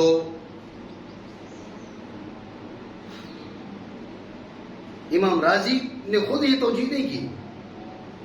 امام راضی کی گفتگو کی توجیہ یہ کی گئی کہ جو آدمی جہاں پر استعارہ پایا جاتا ہے وہاں پر مستعار لہ کو مستعار منہ کا فرد قرار دیا جاتا ہے. ادعائی طور پر ہم نے پہلے بات کی. گویا کہ دعویٰ کیا جاتا ہے کہ مستعار منہ کے دو فرد ہیں. ایک فرد مشہور, بات میں توجہ رکھیے گا, اسی جملے میں دلیل سمجھ آ جائے گی. مستعار منہ کے دو فرد ہیں, ایک فرد مشہور ایک فرد غیر مشہور. فرد مشہور کو تم بھی جانتے ہو, فرد غیر مشہور یہ ہے. اب اس پہ توجہ کریں. وہ دعویٰ کر رہا ہے کہ مستعار منہ کے دو فرد ہیں. یہ دعویٰ کہاں کر پائے گا؟ جہاں تعدد تکسر جائز ہو. جی جہاں تعدد تکسر جائز ہی نہ ہو وہاں پر یہ دعویٰ کر پائے گا؟ نہیں, وہاں نہیں کر پائے گا نا. تو اعلام میں تعدد تکسر جائز ہی نہیں ہوتا. جب اعلام میں تعدد تکسر جائز ہی نہیں ہوتا تو اس میں یہ دعویٰ ہی نہیں بنتا. جب دعویٰ ہی نہیں بنتا تو استعارہ ہی نہیں ہوگا. یہ امام راضی کی گفتگو کی توجیہ تو جو ہے. جو حضرات کہتے ہیں کیا کہ بھئی اعلام میں استعارہ پایا جا سکتا ہے, اعلام میں مجاز پایا جا سکتا ہے, جیسے مصنف نے کہا, ان کا کیا کہنا ہے اس پہ توجہ کریں. وہ کہتے ہیں استعارہ میں ادعا ہے. ادعا کی جو وجہ آپ نے بیان کی وہ نہیں ہے. آپ نے وجہ یہ بیان کی نا کہ بھئی وہ متکلم دعویٰ کر رہا ہے کہ مستعار لا مستعار منہ کا فرد ہے. مستعار منہ کے دو فرد ہیں, ایک فرد مشہور ایک فرد غیر مشہور. ان کا کہنا ہے کہ ایسا نہیں ہے, ادعا ہے لیکن اس کی وجہ مختلف ہے. وہ کیا؟ وہ یہ کہ متکلم دعویٰ کر رہا ہے کہ مستعار لا مستعار منہ کا عین ہے, اس کا فرد نہیں, اس کا عین ہے. استقراء کلام عرب اور تتبع کلام عرب, اشعار اہل عرب وہ اس پر دلالت کرتے ہیں کہ جو متکلم ہے وہ اس بات کا دعویٰ نہیں کرتا کہ مستعار منہ کے دو فرد, ایک فرد مشہور فرد غیر مشہور. نہیں, وہ کہتا ہے کہ مستعار لا جو ہے وہ مستعار منہ کا عین ہے. رائی تو اسدن کہتا ہے تو وہ رجل اشجاع کو اسد کا عین دھیان کہہ رہا ہے. لہذا یہ اعتراض نہیں ہوگا پھر یہ معنی غیر موصولہ نہ ہوا. یہ بات پہلے بھی میں کر چکا. معنی غیر موصولہ پھر بھی بنے گا, مجاز پھر بھی بنے گا, کیونکہ یہ تو ادعائی طور پہ ہے نا. تمہارے دعوے سے حقیقت تو نہیں بدل جاتی. تو اس جملے میں توجہ کریں. وہ یہ نہیں کہہ رہا کہ مستعار منہ کے دو فرد ہیں. وہ یہ کہہ رہا ہے کہ مستعار لا مستعار منہ کا عین ہے, مستعار منہ کا ایک ہی فرد ہے. مستعار منہ کا ایک ہی فرد ہے اور یہ مستعار لا جو ہے یہ اس کا عین ہے. حتیٰ کہ بعض نے کہا بھائی جب تم کہتے رہی تو اسدن تو گویا کہ اس کا ہیکل جو ہے وہ تم آریت لے کر اس پر اس کا اطلاق کر رہے ہوتے ہو، وہ اتنی اہمیت کا دعویٰ کر رہا ہے. غور کریں، مستعار لا مستعار منو کے دو فرد یہ وہاں پر ہو سکے گا جہاں پر تعدد تکسر ہو، تو آلام میں نہیں پایا جاتا، تو تم نے کہہ دیا. لیکن ہم کہتے ہیں ادعا اس وجہ کا نہیں ہوتا، ادعا اس وجہ کا ہوتا ہے جو ہم نے تمہیں بتایا. اس وجہ کے ادعا میں مستعار منہ میں تعدد تکسر ضروری نہیں ہے، لہذا آلام میں ہو سکتا ہے، استعارہ ہو سکتا ہے، مجاز ہو سکتا ہے. ٹھیک ہو گیا. یہ ان حضرات نے کہا، یعنی مصنف رحمہ اللہ تعالیٰ جیسے یہ حضرات کیا کہیں گے کہ آلام میں استعارہ ہو سکتا ہے. لیکن آپ ذہن میں رکھیں کہ تحقیق یہ ہے کہ اس ساری گفتگو سے امام راضی پر اعتراض نہیں ہے. اصل میں آلام ہے دو طرح کے. ایک وہ آلام جن کا کوئی وصف مشہور ہے، اور اکثر وہ آلام ہے جن کو کوئی وصف مشہور نہیں ہے. زید ہے، اس کو کوئی وصف مشہور ہے نہیں، عمر، بکر، خالد، ولید، کریم، شریف، کچھ بھی نہیں. لیکن آپ کہتے ہیں لکل فرعون موسیٰ، اب فرعون کا وصف مشہور ہے، سیدنا موسیٰ علیہ السلام کا وصف مشہور ہے. تو امام راضی علیہ رحمہ نے آلام میں استعارہ کو منع کیا، یعنی وہ آلام کہ جن کے اوصاف مشہورہ نہ ہوں، جو کسی ایسے وصف میں شہرت انہوں نے نہ پائی ہو کہ جس کو سامنے رکھ کر استعارہ کیا جا سکے. تو امام راضی علیہ رحمہ نے ان آلام کی بات کی ہے جو مجوزین ہیں. ذہن میں رکھیں، جو مجوزین ہیں وہ ہر علم میں استعارہ کو جائز نہیں کہتے، ان ہی آلام میں استعارہ کو جائز کہتے ہیں جن کے اوصاف مشہورہ ہو. لہذا امام راضی پر اعتراض نہیں ہے، اور حقیقت میں اختلاف بھی نہیں ہے. امام راضی نے جو آلام میں استعارہ کی نفی کی باعتبار عام مغلب کی، یعنی وہ آلام جن کے اوصاف مشہورہ نہیں ہے، اور عام مغلب اسماء وہ اوصاف مشہورہ نہیں ہے. بات ہے ہی ذہن میں نہیں. دوبارہ سمجھیں، میں نے آپ کو بتایا کہ یہ جو کہا والمجاز بالذات انما ہوا فی الاسم، اس جملے میں دو باتوں کا بیان ہے. ایک تو یہ کہ اسم میں مجاز ہے، اسم سے مراد مالک سے بھی صفت، اس میں آلام بھی آ گیا، اسماء جنس بھی آ گئی. ٹھیک ہے جی. اور دوسرا یہ کہ اس میں جب مجاز ہوگا تو بالذات ہوگا، بالطبع نہیں ہوگا، کسی کتاب ہو کر نہیں ہوگا. تو پہلا جو دعویٰ ہے کہ المجاز انما ہوا فی الاسم، اس میں رد ہے امام فخر الدین رازی علیہ رحمہ کا. امام فخر الدین رازی علیہ رحمہ آلام میں مجاز کو تسلیم نہیں کرتے. ذہن میں رکھے مجاز سے مراد یہاں پر استعارہ ہے، وہ کہتے ہیں استعارہ نہیں پایا جا سکتا آلام میں. جی، تو ان کی کلام کی توجہ یوں کی گئی کہ جو آدمی استعارہ کرتا ہے وہ دعویٰ کرتا ہے کہ مستعار لا مستعار منو کا فرد ہے. مستعار منو کے دو فرد، ایک فرد معروف ایک فرد غیر معروف. فرد معروف تم بھی جانتے ہو، فرد غیر معروف وہ جس کام ذکر کر رہے ہیں. جب وہ اس بات کا دعویٰ کرتا ہے کہ مستعار منو کے دو فرد ہیں، یہ وہاں دعویٰ ہو سکے گا، یہ ادعا وہاں ممکن ہے جہاں پر مستعار منو میں تعدد تکسر ہو سکے، اور آلام میں تعدد تکسر جائز نہیں، وہ جزئی حقیقی ہے، تعدد تکسر ممتنع ہے. لہذا آلام میں یہ دعویٰ پایا نہیں جا سکتا. اس لیے آلام میں یہ چیز نہیں متحقق ہو سکتی. کیا استعارہ؟ جو مجوزین ہیں انہوں نے کہا نہیں، استعارہ میں ادعا ہے ادعا، لیکن وجہ وہ نہیں جو آپ نے بیان کی. اس میں وہ یہ نہیں کہتا کہ اس کے دو فرد ہیں، ایک فرد معروف فرد غیر، وہ نہیں. وہ کہتا ہے مستعار لا مستعار منو کا عین ہے. اب اس دعویٰ میں مستعار منو میں تعدد تکسر ضروری نہیں. رہی تو اسدن، وہ رجل شجاع کو جب اسد کہہ رہے ہیں تو وہ کہہ رہے ہیں کہ رجل شجاع وہ اسد کا عین ہے. جی، اور یہ مبالغہ ہے نا اس کی شجاعت کے ساتھ توصیف میں. اس کے اندر اتنی شجاعت ہے اور اتنی شجاعت ہے یہ اسد کا عین بن گیا ہے. اگر تم کہتے ہو فرد غیر معروف، پھر تو کوئی بات ہی نہیں ہوئی ٹھیک ہے فرد غیر معروف ہے، اس کا یہ فرد معروف ہے، یہ فرد غیر معروف ہے. اس میں مبالغہ نہیں ہے. کلام کے اندر مبالغہ آپ نے حروف تشبیہ کو ہٹا دیا. وہ اب جو ہے نا کلام کے اندر مبالغہ تب حاصل ہوگا جب آپ مستعار لا کو مستعار منو کا عین قرار دیں. اس کے لیے مستعار منو کے اندر تعدد تکسر ضروری نہیں ہے. لہذا جس نقطہ کو لے کر آپ نے آلام سے استعارہ کی نفی کی تھی وہ بات آپ کی باطل ہو گئی. ٹھیک ہو گیا؟ یہ تو مجوزین نے کہا، لیکن میں نے آپ کو بتایا کہ تحقیق یہ ہے کہ یہ امام راضی پر اعتراض نہیں ہے، کیونکہ امام راضی رحمۃ اللہ تعالی علیہ آپ نے آلام سے استعارہ کی مطلقاً نفی نہیں کی. آپ نے آلام سے استعارہ کی نفی کی ہے، لیکن وہ آلام جن کے اوصاف مشہورہ نہ ہوں، کہ جن کو آپ لے کر سامنے رکھ کر آپ کیا کر سکیں، استعارہ کر سکیں. جیسے لکل فرعون موسیٰ، اب یہاں پر آپ استعارہ کرنے کے لیے آپ فرعون کے وصف مشہور سید موسیٰ علیہ نبی علیہ الصلوۃ والسلام آپ کا وصف مشہور سامنے رکھتے ہیں. ٹھیک ہے نا جی؟ تو وہ آلام جن کے اوصاف مشہورہ نہیں ہیں ان کے بارے میں امام راضی کی یہ رائے ہے، اور وہ اکثر ہیں، اغلب ہیں. جن کے اوصاف مشہور ہیں یہ گنتی کے آلام ہیں.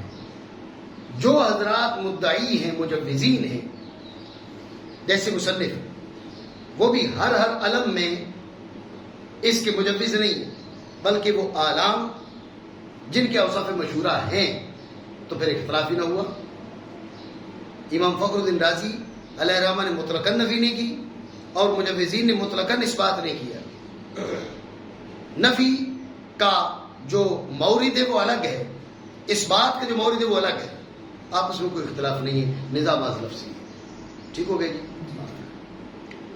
امام راضی رحمہ اللہ کی مذہب کی جو توجیہ کی گئی ہے جی وہ توجیہ، اور جو مجوزین ہیں انہوں نے جو توجیہ کی ہے استعارے کی، یہ بھی نظام لفظی بنے گا. توجیہ جو علیحدہ علیحدہ ہے، اس توجیہ کو سامنے رکھے تو پھر جائز، اس کو رکھے تو نہیں ہے.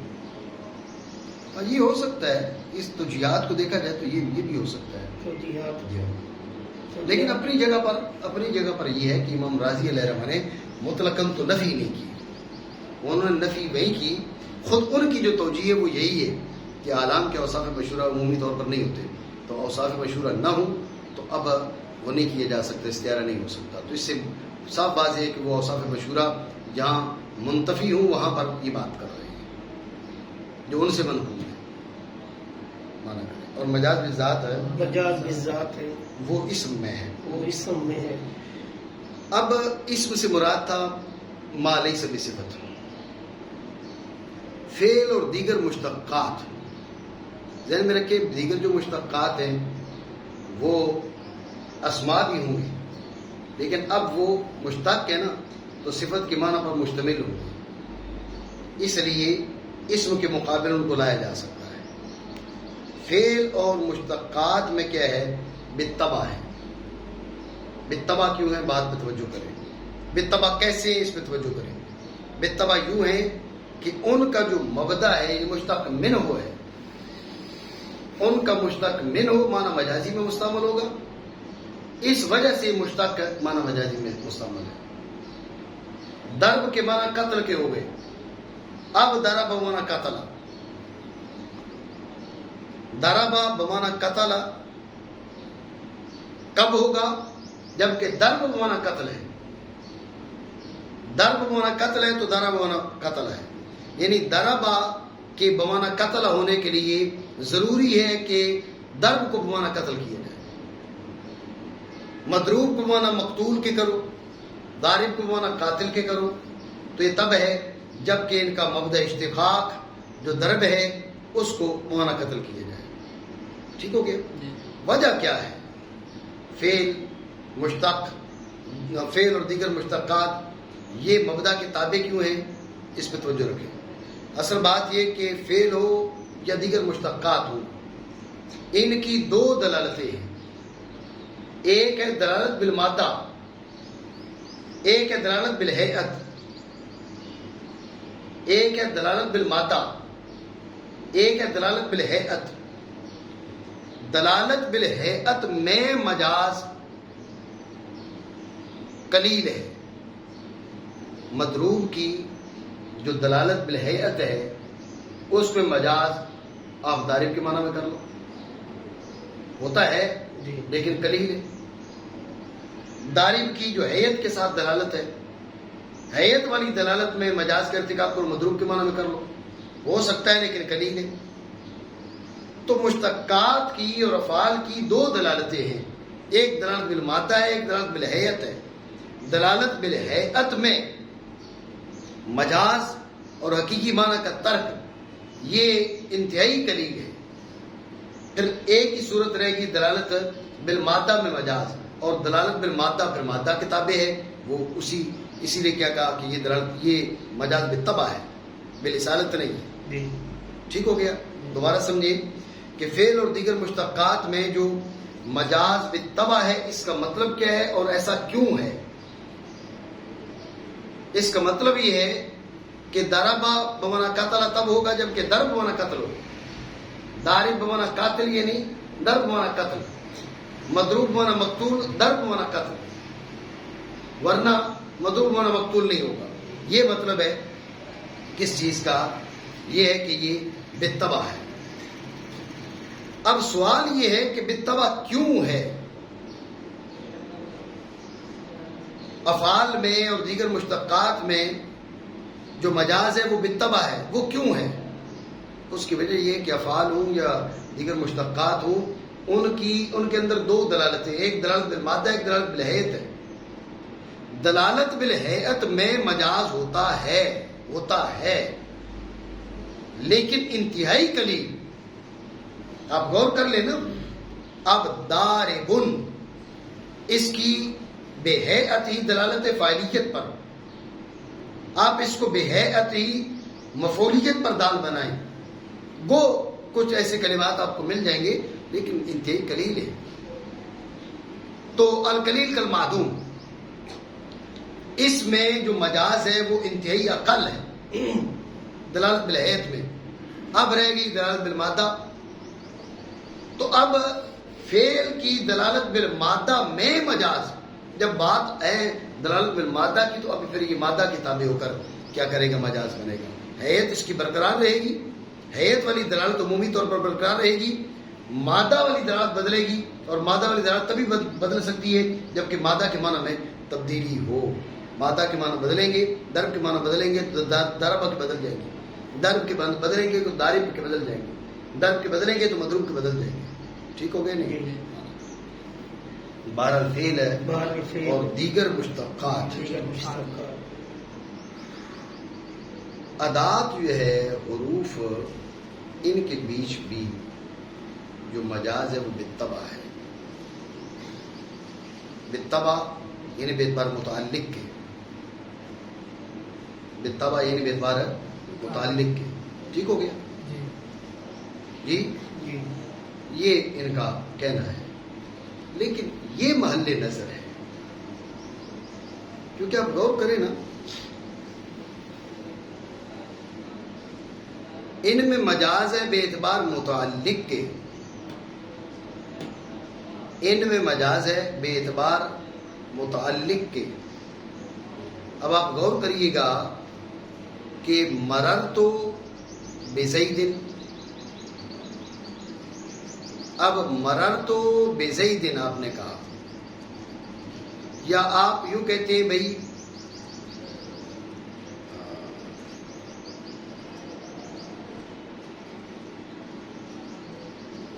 زید بالدار،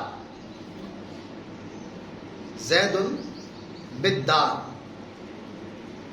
آپ کہہ رہے ہیں بھائی با ظرفیت کے لیے یہاں پر مستعمل ہے، ویسے با الساق کے لیے، لیکن یہاں پر با ہے ظرفیت کے لیے.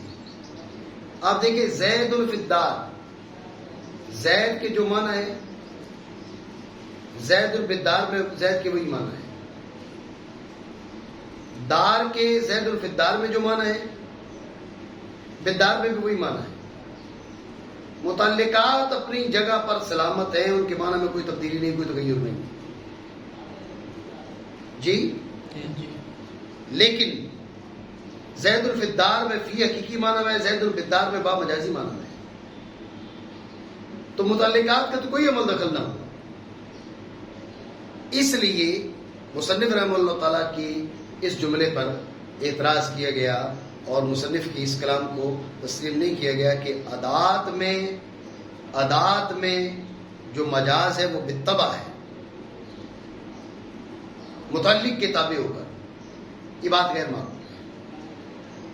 اور یہ بات قرین تحقیق یہی لگتی ہے، کیونکہ آپ دیکھ لیں کہ جو متعلقات ہیں حروف کے، ان متعلقات کے معنی میں کوئی تبدیلی نہیں آتی، لیکن وہ جو حرف ہے اس کے معنی میں تبدیلی آ جاتی ہے. وہ حقیقی معنی پر معمول نہیں ہو سکتا، مجازی معنی پر معمول ہوتا ہے. اگر آپ یہ کہتے ہیں کہ بالطبع کا مطلب یہ ہے کہ ان کو دیکھ کر، ان کا لحاظ کر کے، وہ جو ہے ان کا لحاظ کر کے، متعلقات کا لحاظ کر کے اب با جو حروف ہے اس کے معنی کی نشاندہی کی جائے گی کہ حقیقی ہے مجازی ہے. اگر آپ بالطبع کا یہ مطلب کرتے ہیں تو پھر وہ تو اسم میں بھی پھر بالطبع ہو جائے گا، کیونکہ اسم میں حقیقی معنی کے بجائے مجازی معنی کا ارادہ کریں گے تو کچھ ما قبل ما بعد سیاق کلام اس کا لحاظ کرنا پڑے گا. جی سیاق کلام کے بغیر آپ مجازی معنی کا تعین نہیں کر سکتے، مجازی معنی کی نشاندہی نہیں کر سکتے. تو اگر سیاق کلام کی بات کرتے ہیں تو پھر اسم کے اندر بھی سیاق کلام ملحوظ ہوتا ہے، پھر وہاں پر بھی آپ کو تبعیت کا قول کرنا پڑے گا. اور اگر سیاق کلام مراد نہیں ہے بلکہ جس انداز کی تبعیت فعل اور دیگر مشتقات میں کرتے ہیں، دارب مجاز کے ماجی دارب مانا قاتل تب بنا کہ اس کا مبدأ اشتقاق وہ کیا ہوا، وہ قتل کے معنی میں ہوا تو یہ قاتل کے معنی میں ہو گیا. تو اب زید بالدار، زید کے معنی بدلے تو با کے بدلے، یا دار کے بدلے تو با کے بدلے، با کے متعلق ثابت کے معنی بدلے تو اس کے بدلے. جی اگر یہ کرنا چاہو تو وہ متحقق نہیں ہے. اس لحاظ سے یہ اس میں مجاز بالذات ہے. بات سمجھے نہیں سمجھے؟ دوبارہ سمجھے. فعل اور دیگر مشتقات اور ادات کہا تو ادات جو ہے وہ اس میں جو مجازیت ہے وہ بالطبع ہے. طبع کس کے تابع کس کے ہے؟ اپنے متعلق کے. یہ تو مصنف رحمہ اللہ تعالیٰ کا دعویٰ ہے اور علماء کی ایک بڑی جماعت کا یہ دعویٰ ہے. لیکن یہ بات محل نظر ہے. کیوں؟ اس لیے کہ ہم دیکھتے ہیں کہ حروف جو ہیں، ادوات جو ہیں، ان کے معنی متعلقات کے معنی کے بدلے بغیر بدل جاتے ہیں. متعلقات اپنے معنی پر برقرار ہیں، معنی حقیقیہ پر، لیکن حرف جو ہے اس کے معنی مجازی بن گئے. زید الفدار، زید البدار، زید الفدار میں زید کے، دار کے، فی کے متعلق کے جو معنی ہے زید البدار میں بھی وہی ہے. بدلے تو با کے معنی بدلے، با ظرفیت کے لیے بن گئے، ویسے الساق کے لیے حقیقی معنی الساق ہے، ظرفیت مجازی معنی ہے. اب یہ مجازی معنی میں بن گیا. متعلقات میں کوئی تبدیلی نہیں ہوئی لیکن وہ مجازی معنی میں بن گیا. سو ماننا پڑے گا کہ ادوات کے مجاز میں، ادوات مجازیت میں کسی کی تابع نہیں ہوتے. اگر آپ تابع ہونے کا یہ معنی کرتے ہیں کہ سیاق و سباق، جیسے آپ کہتے ہیں حروف کے معنی کا تعین ہوگا کس کے لحاظ سے؟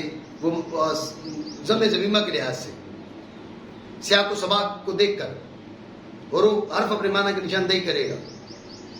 اگر سیاق و سباق کی بات کرتے ہیں اس لحاظ سے آپ اس کو بالطبع قرار دے رہے ہیں، پھر تو اس میں بھی سیاق و سباق کا لحاظ ہوتا ہے. بغیر سیاق و سباق کے آپ معنی مجازی کا تعین کر ہی نہیں سکتے. ہو سکتا ہے حقیقی ہو. آپ نے اسد کہہ دیا، فقط اسد کہنے سے تو معنی مجازی نہیں بنے گی، بلکہ یہ ضروری ہے کہ ما قبل ما بعد ان ساری چیزوں کو دیکھیں گے تو اب معنی حقیقی ہے، معنی مجازی کا تعین ہوگا. ٹھیک ہو گیا جی؟ تو اگر سیاق و سباق کی بات کریں تو اسم کے اندر بھی اس چیز کا لحاظ ہے. پھر وہاں پر بھی آپ کو کیا قرار دینا پڑے گا؟ طبیعت کا قول کرنا پڑے گا. وہ تو طبیعت کا قول نہیں ہے. جیسے وہاں طبیعت کا قول نہیں ہے تو یہاں پر بھی طبیعت کا قول درست نہیں ہے. لہذا راجح یہ ہے کہ جیسے اسم میں مجاز بذات ہے، ادوات میں بھی مجاز بذات ہے. افعال اور دیگر مشتقات چونکہ ان کی دلالتیں دو ہوتی ہیں، ایک بالحیت ایک بالمادہ.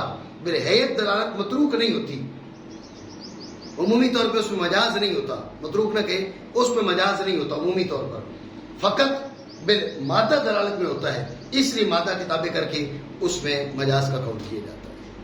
ٹھیک ہو گئی جی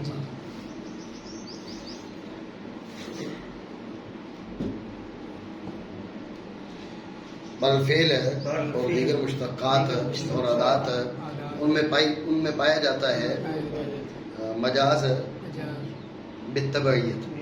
جی وتكسر اللفظ مع اتحاد المعنى مرادفة.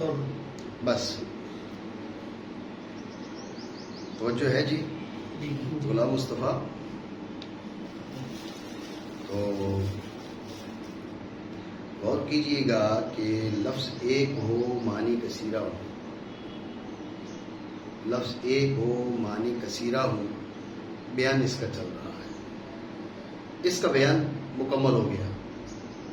اب ایک نئی بات ضمنی طور پہ بیچ میں آ گئی. یہ بیچ میں اس نے کہا کہ والمرکب آگے آ رہا ہے نا، وہاں تو مفرد گزرانا ہے، ادھر مرکب ہے. ٹھیک ہے، تو مفرد اور مرکب کے بیچ یہ ضمنی بات آ گئی. مفرد کی دو قسمیں، واحد المعنی کثیر المعنی. مفرد ہو کثیر المعنی ہو، لفظ ایک ہو معنی کثیرہ ہو، اس کا بیان ہو چکا. اب اس کے مناسب ہے کہ معنی ایک الفاظ کثیرہ، معنی ایک الفاظ کثیرہ. وہ کیا ہے؟ کہتے ہیں وہ مرادفت ہے، اور کوئی بات نہیں. تکسر لفظ ما اتحاد المعنی مرادفت، تکسر لفظ ما اتحاد المعنی مرادفت، اور کوئی بات نہیں. اور لفظ کا تکسر معنی کے اتحاد کے ساتھ مرادفت ہے. توجہ رکھیے کہ ما اتحاد المعنی بالذات یا بالذات والاعتبار، اس میں پھر اختلاف ہے اہل علم کے بیچ. اتحاد معنی بالذات یا بالذات والاعتبار، جی اس میں اختلاف ہے. اس کی وضاحت آگے وہ جو کہہ رہے ہیں نا کہ حل بین المفرد والمرکب ترادف اختلف فیہ، وہاں چل کے یہ بات آتی ہے. یعنی لفظ کثیر ہوں معنی ایک ہوں، معنی متحد ہوں، معنی میں وحدت ہو. معنی میں وحدت یعنی ہر لفظ کے غضنفر ہے اور اسد ہے، لیس ہے، ان کے معنی کیا ہوں؟ ان کے معنی واحد ہیں، ذاتاً اعتباراً ہر لحاظ سے واحد ہیں. یوں یا فقط اتحاد ذاتی کافی ہے، فرق اعتباری کے ہوتے ہوئے وہ ترادف میں ضرر نہیں پہنچتا. اس میں اختلاف ہے. ایک رائے یہ ہے، چلیں یہاں سمجھ لیں، ایک رائے یہ ہے کہ اتحاد ذاتی کافی ہے ترادف کے لیے. دوسری رائے یہ کہ نہیں، اتحاد ذاتی اعتباری. جو کہتے ہیں اتحاد ذاتی کافی، وہ کہتے ہیں فرق اعتباری جو ہے وہ ترادف سے مانے نہیں ہے. دوسرا مذہب ہے کہ نہیں، اتحاد ذاتی اور اتحاد اعتباری دونوں ضروری ہیں. اگر فرق اعتباری بھی آ گیا جب بھی ترادف نہیں ہے. ٹھیک ہو گیا. اور لفظ کا تکسر معنی کے اتحاد کے ساتھ مرادفہ ہے.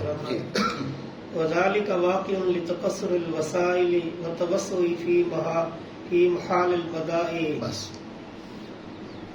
وہ جو ہے جی اس میں پھر اختلاف ہے کہ مرادفہ ممکن ہے یا ممکن نہیں. ممکن ہے تو پھر واقع ہے یا واقع نہیں. جی پہلا اختلاف یہ کہ مرادفہ ممکن ہے یا ممکن نہیں. دوسرا اختلاف یہ کہ ممکن ہے تو پھر واقع ہے یا واقع نہیں. مصنف علیہ الرحمٰن نے فرمایا واقع ہے. جب واقع ہے تو ممکن ہے، جب واقع ہے تو ممکن ہے. امکان کو وقوع لازم ہوتا ہے نا، کہ وقوع کو امکان لازم ہوتا ہے، تو واقع ہے. جی مصنف نے یہ دعویٰ کیا. توجہ رکھیں کہ جو کہتے ہیں کہ ممکن ہے یا ممکن نہیں، جو کہتے ہیں ممکن نہیں، یہ مبنی ہے اس موقف پر کہ واضح ذات باری تعالیٰ ہے، واضح ذات باری تعالیٰ ہے. جو دلیل ہم نے پہلے پیش کی تھی اشتراک کے بارے میں، وہی دلیل یہاں پر اسی طرح کی دلیل یہاں جاری ہوگی کہ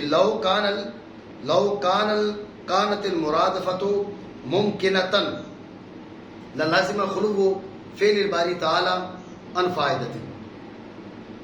ٹھیک ہے نا جی؟ کیوں؟ اس لیے کہ توجہ رکھیے وضع کا مقصد ہے تفہیم. تفہیم کے لیے کافی ہے. تفہیم کے لیے ایک لفظ کافی ہے. بھئی آپ کا نام کیا؟ آپ کا نام ہے جی غلام مصطفیٰ. کہا نہیں 10 نام رکھیں گے. بھئی 10 کیوں رکھیں گے؟ تفہیم کے لیے ایک نام کافی ہے. اب دوسرا نام جو ہے وہ خالی الفائدہ ہے، تیسرا خالی الفائدہ ہے، چوتھا خالی الفائدہ ہے، پانچواں خالی الفائدہ ہے. تو ترادف میں کیا ہوگا؟ ترادف میں لا لازم خلوف فعل اللہ تعالی عن فائدۃ ہوگا. ٹھیک ہو گیا؟ تو جو بات ہم نے یہاں پر کی تھی وہی بات لوکان اشتراک کی جگہ لوکان مرادفہ لگا لیں. ٹھیک ہے؟ تو اب ثابت کیا ہوگا کہ فل مرادفہ تو لیست بممکنۃ. فل مرادفہ تو لیست بممکنۃ.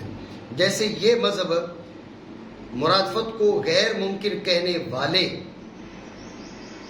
یہ دعویٰ مبنی ہے کس پر؟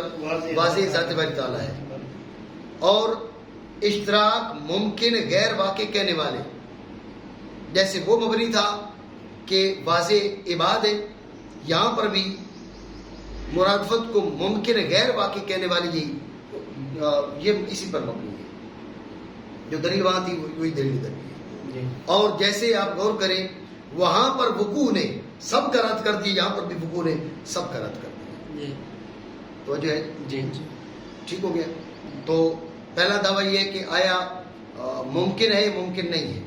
ایک رائے کہ ممکن نہیں ہے، مصنف نے ان کا رد کر دیا کہ واقع وقوع کو تو امکان لازم ہے. دوسرا ہے کہ ممکن ہے واقع ہے واقع نہیں ہے. ایک رائے ہے کہ واقع نہیں ہے، مصنف نے رد کر دیا کہ نہیں واقع ہے. یہ جو لتکثر الوسائل والتوسع فی محال البدائع، یہ ان کی دلیل کا رد ہے. وجہ ہے انہوں نے کیا کہا؟ وضع تفہیم کے لیے. تفہیم ایک لفظ سے کافی 10 الفاظ ایک معنی کے لیے کیوں وضع کیے جائیں گے؟ ایک سے اوپر جتنے بھی ہیں وہ کیا ہے؟ وہ خالی الفائدہ ہے. اس کا جواب دیا کہ نہیں، خالی الفائدہ نہیں، فائدہ ہے. تکثر الوسائل یہ مستقل فائدہ ہے. توسع فی محال البدائع یہ مستقل فائدہ ہے. غور کریے، تکثر الوسائل ایک معنی کو ادا کرنے کے لیے ایک لفظ آپ کے ذہن سے نکل گیا، کیا کریں گے؟ دشواری بن گئی. ایک لفظ ایک معنی کو ادا کرنے کے لیے 10 الفاظ ہیں. ایک نکل گیا، دوسرا نکل گیا، تیسرا نکل کے چوتھا ہے. تو تکثر الوسائل یہ مستقل فائدہ ہے. آپ نے کیا کہا کہ افہام اور اس کے لیے ایک کافی، لا لازم خلوف فعل اللہ تعالی عن فائدۃ. نہیں، فائدہ سے خالی نہیں ہے. فائدہ سے خالی نہیں ہے. کیوں؟ فائدہ ایک نہیں ہے، فوائد اور بھی ہیں. وسائل کی تقسیر خود مستقل فائدہ ہے. اس میں بندوں کے لیے سہولت ہے، تسہیل ہے. اس لیے یہ خالی اس فائدہ نہ ہو. اور غور کریے، التوسع فی محال البدائع، جو اصناف بدیع ہیں، مقامات بدیع ہیں، علم بدیع سے متعلق جی، اس میں توسع. اب آپ غور کریے نا جی کہ آپ کیا کرنا چاہتے ہیں. آپ جو ہے وہ رعایت سجا کرنا چاہتے ہیں، رعایت سجا کرنا چاہتے ہیں، سجا کی رعایت کرنا چاہتے ہیں. اب آپ سجا کی رعایت کرنا چاہتے ہیں، آپ کے پاس کیا ہے؟ اب آپ غور کریے، ما ابعد ما فات وما اقرب ما هو آت. ما ابعد ما فات وما اقرب ما هو آت. اب آپ غور کریے، ما ابعد ما فات، ما فات کو ما مضا سے بھی ادا کیا جاتا ہے. ما فاتا اور ما مضا ایک معنی ہے. آپ نے کیا کہا؟ آپ نے کہا جی ما مضا کافی ہے، ما فات کی حاجت نہیں ہے. تو اب آپ نے کہا ما اقرب ما مضا وما ما ابعد ما مضا وما اقرب ما هو آت. سجا حاصل ہی نہیں. سجا کس سے حاصل تھی؟ فات سے. ٹھیک ہے نا جی. تو لہٰذا اسی طرح آپ دیکھیں نا جی, آپ قلب کرنا چاہتے ہیں وَرَبَّكَ فَكَبِّرْ, اس میں قلب ہے. رَبَّكَ كَبِّرْ, وَرَبَّكَ فَكَبِّرْ. وَرَبَّكَ فَكَبِّرْ مراد ہے وَرَبَّكَ فَعَظِّمْهُ, وَرَبَّكَ فَعَظِّمْهُ. اب تعظیم کے لیے کہ لفظ عظم, تو اب اس میں قلب حاصل نہیں ہونا. وَرَبَّكَ فَعَظِّمْ قلب نہیں ہے. وَرَبَّكَ فَكَبِّرْ میں قلب ہے, وجہ نہیں ہے. رَبَّكَ فَكَبِّرْ را با کاف, کبر کاف با را.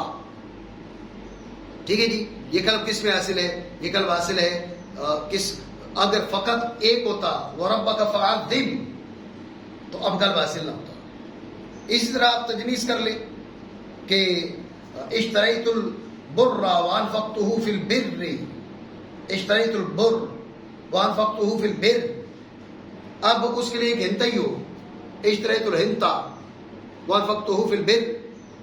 اب جو ہے نا وہ حاصل نہیں ہوا, مجانست حاصل نہیں ہوئی جی. یہ ہے محال مقامات بدیہ, محال بدائے.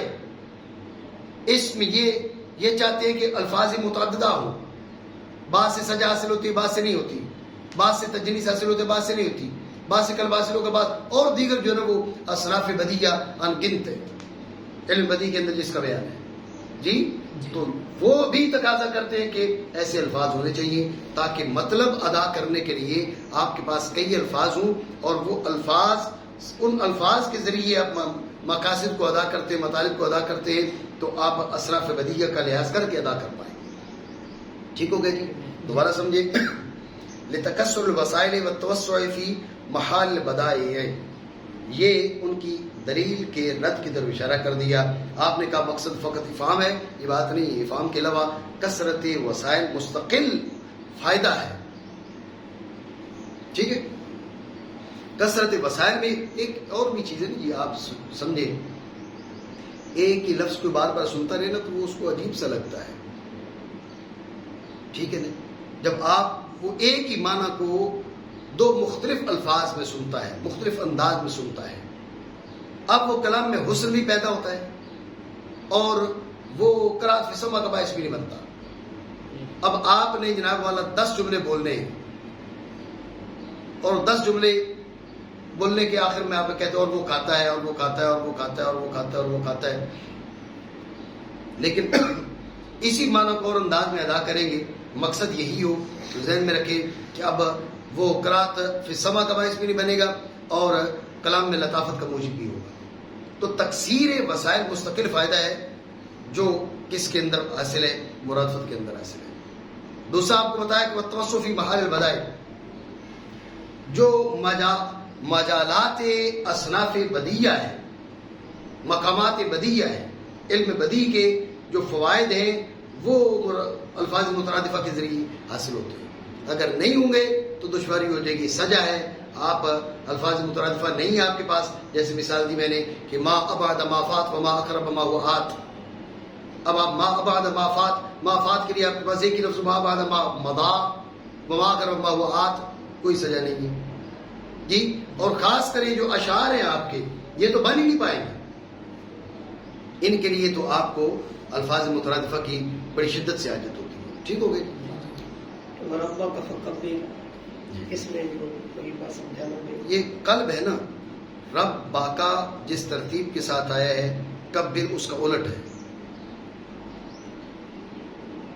فا کو فا سے ما قبل ہے رب باقا, اور فا کی ما بعد ہے کبر. رب باقا را پہلے, پھر با, پھر کاف. کبر کاف پہلے, پھر با, پھر را, اور بعد دونوں مشدد بھی ہے.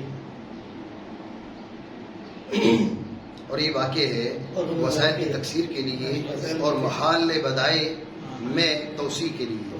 جی.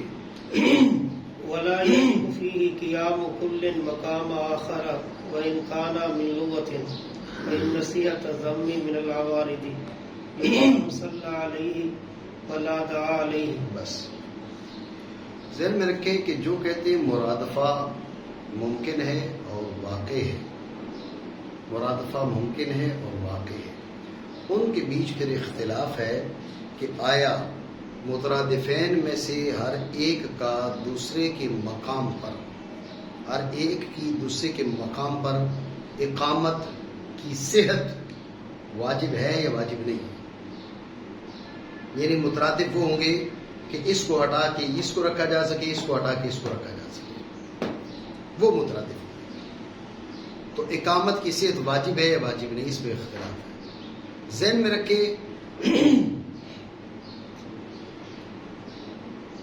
حال تعداد میں واجب ہے، حال تعداد میں واجب ہے، حال ترکیب میں واجب ہے یا واجب نہیں، اس میں اختلاف ہے۔ بعض حضرات نے کہا کہ حال ترکیب میں بھی واجب ہے، مصنف رحمہ اللہ تعالیٰ کا کہنا ہے کہ نہیں، حال ترکیب میں واجب نہیں ہے۔ وجہ بیان کریں، دوبارہ سمجھے توجہ سے۔ مرادفہ ممکن، جی پھر واقع، جو واقع قرار دیتے ہیں ان کے بیچ اختلاف ہے کہ مترادفین کا،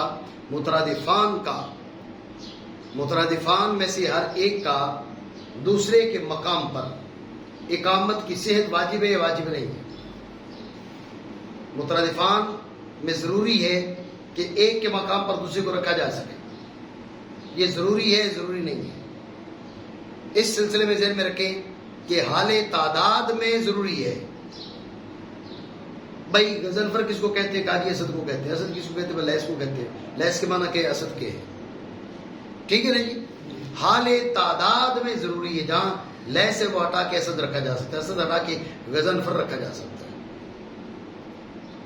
حال ترکیب میں واجب ہے یا واجب نہیں ہے، اس بارے میں اختلاف ہے، ایک رائے ہے کہ نہیں۔ جیسے حال تعداد میں واجب ہے، ایسے حال ترکیب میں بھی واجب ہے۔ مصنف رحمہ اللہ تعالیٰ کا موقف یہ ہے اور تحقیق بھی یہی ہے کہ حالت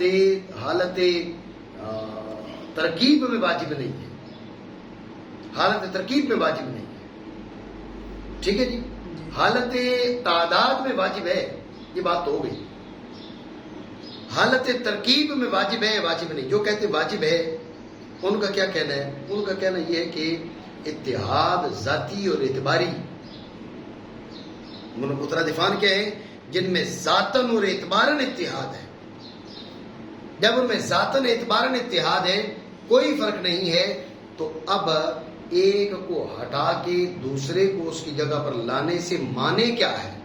ذات وہ تو متحد ہے، اعتبار وہ بھی متحد ہے، ذات بھی متحد ہے اور اعتبار بھی متحد ہے، کوئی معنی نہیں ہے۔ لہذا ضروری ہے کہ مترادفان میں سے ایک کو ہٹا کر دوسرے کو اس کی جگہ حالت ترکیب میں بھی رکھا جا سکے۔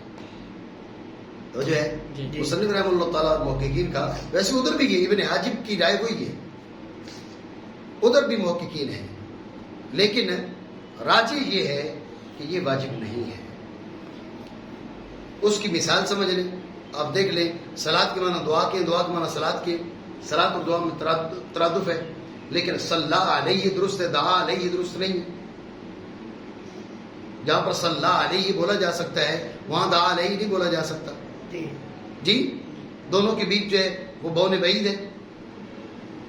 وجہ کیا ہے؟ سبب کیا ہے؟ جب اتحاد ذاتی اور اعتباری ہے، اتحاد ذاتی اور اعتباری ہے، تو پھر معنی کیا ہے؟ توجہ رکھیں، معنی یہ بات پہ توجہ رکھیے گا کہ مرادفہ کے اندر یہ ضروری ہے کہ دونوں معنوں میں ذاتن اور اعتبارن اتحاد ہو، ذاتی اتحاد ہو اور اعتباری بھی فرق نہ ہو، لیکن اس کے باوجود جب وہ ترکیب میں آتے ہیں تو ترکیب کی اپنی خصوصیات ہوتی ہیں۔ یہ ترکیب میں آنے کی وجہ سے وہ عوارض ان کو درپیش ہوتے ہیں، وہ عوارض ان کو درپیش ہوتے ہیں کہ وہ عوارض اتحاد ذاتی اور اتحاد اعتباری سے الگ عمل ہوتے ہیں، اتحاد ذاتی سے اتحاد عوارض لازم نہیں آتا. دو ذاتیں متحد ہوں اور ان کے ذاتی طور پر اتحاد ہو تو عوارض بھی ان کے متحد ہو. یہ خصوصیات ترکیب ہیں. خصوصیات ترکیب معنی بن جاتی ہے. اس لیے ذاتن اتحاد اعتبارن اتحاد کے باوجود خصوصیات ترکیب معنی ہیں. نہ اختلاف ذاتی ہے نہ اختلاف اعتباری ہے، لیکن یہ جو خصوصیات ترکیب ہیں یہ باب عوارض سے ہیں. تو ذاتن اعتبارن اتحاد اس کے یہ معنی نہیں ہے کہ عوارض میں بھی اتحاد ہے. دوبارہ سمجھیں کہ جنہوں نے کہا کہ ممکن ہے مرادفہ اور واقع ہے، ان کے بیچ پھر اختلاف ہے کہ آیا مترادفان میں سے ایک کو دوسرے کے مقام پر کھڑا کرنا کیا جا سکتا ہے. کیا جا سکتی بات نہیں، بلکہ ضروری ہے کہ ایک کو دوسرے کے مقام پہ کھڑا کیا جا سکے. اقامت کسی حد واجب ہے. اقامت کسی حد واجب ہے یا واجب نہیں. تو اس سلسلے میں یہ ذہن میں رکھیں، حالت تعداد میں واجب ہے بالاتفاق. جہاں صلاۃ ہے وہاں دعا، جہاں دعا ہے وہاں صلاۃ، جہاں غضنفر وہاں صد، جہاں صدر وہاں لیس، جہاں لیس وہاں غضنفر. یہ بولا جا سکتا ہے. یہ اقامت واجب ہے. اس اقامت کسی حد واجب ہے. ٹھیک ہے.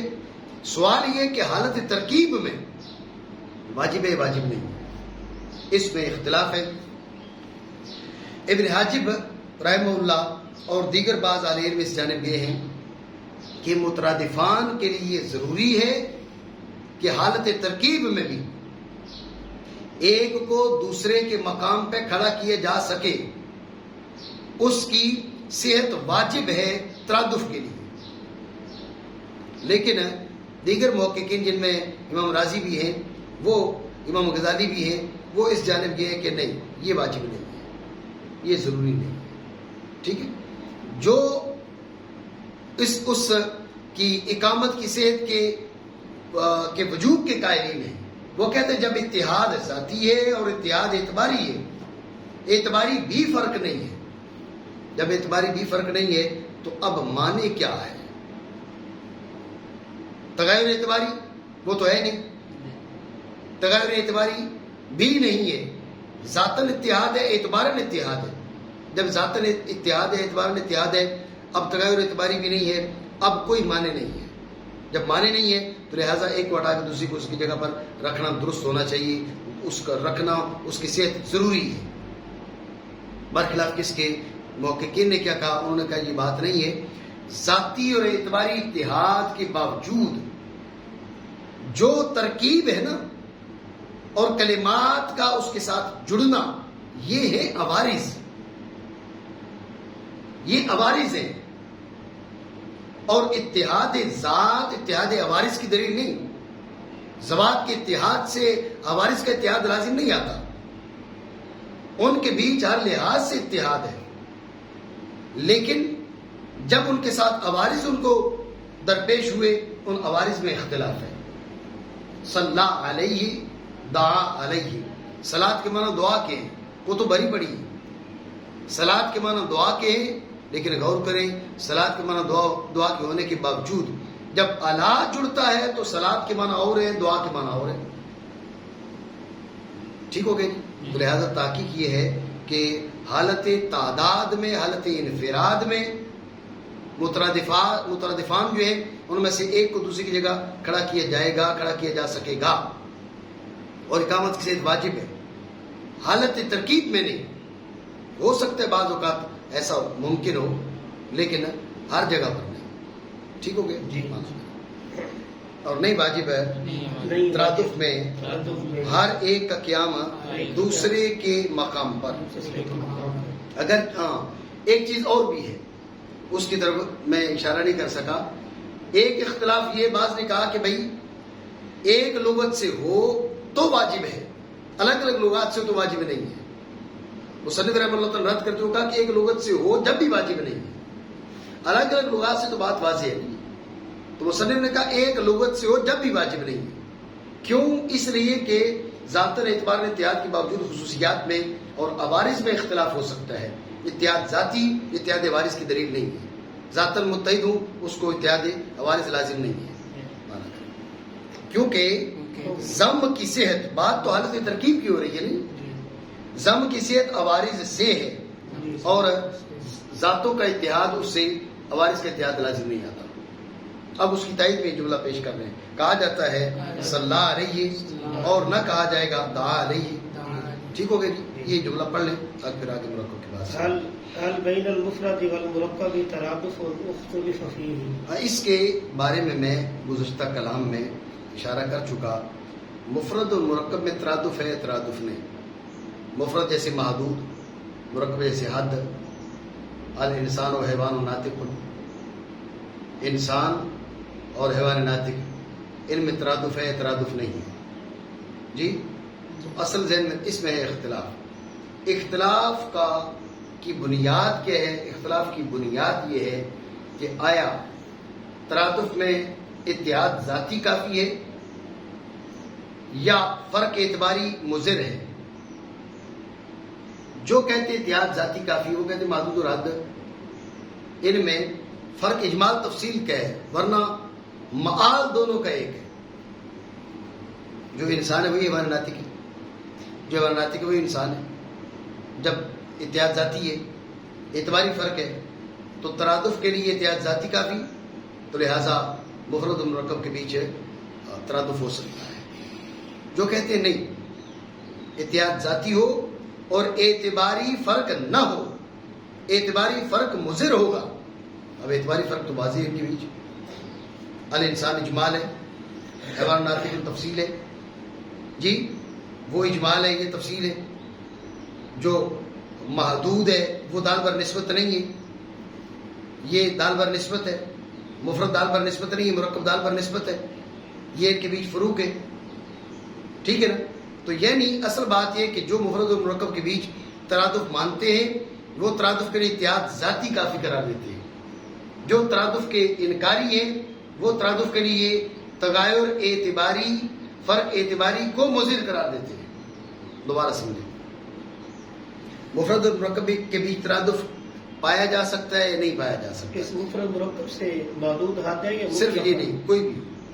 اب یہ غلام ہے، غلام زید ہے، وہ تو ترادف نہیں ہے. پھر اس سے کون سا مفرد مرکب رہا؟ میں نے مثال دی آپ کو محدود حد کی، یہ واضح تھی. اس کے علاوہ کوئی اور ایسا کہ مفرد کا معدہ اور مرکب کا معدہ ایک ہو؟ جہاں ایک کو وہاں یہ جی ہاں، وہاں پر ٹھیک. جہاں معدہ ان کا ایک ہو، محدود حد ہو یا کوئی اور صورت ہو. یہ ایک ان کا مال ایک معدہ ایک ہو، معنی مفہوم ایک ہو. ٹھیک ہے. تو مفرد اور مرکب کے بھی ترادف پایا جا سکتا ہے یا نہیں پایا جا سکتا؟ پایا جاتا ہے یا نہیں پایا جاتا؟ اس میں اختلاف ہے. تو میں نے آپ کو بتایا کہ اختلاف کی بنیاد ترادف کے معنی میں اختلاف ہے. جو کہتے ہیں ترادف کے لیے اتحاد ذاتی کافی، وہ کہتے ہیں محدود اور حد. اتحاد تو ذاتی ہے، جو انسان کا معدہ ہے وہی حیوان ناطق کا معدہ ہے. جو انسان ہے وہ حیوان ناطق ہے، جو حیوان ناطق ہے وہ انسان ہے. اتحاد ذاتی ہے. جب اتحاد ذاتی ہے تو ان میں ترادف ہے.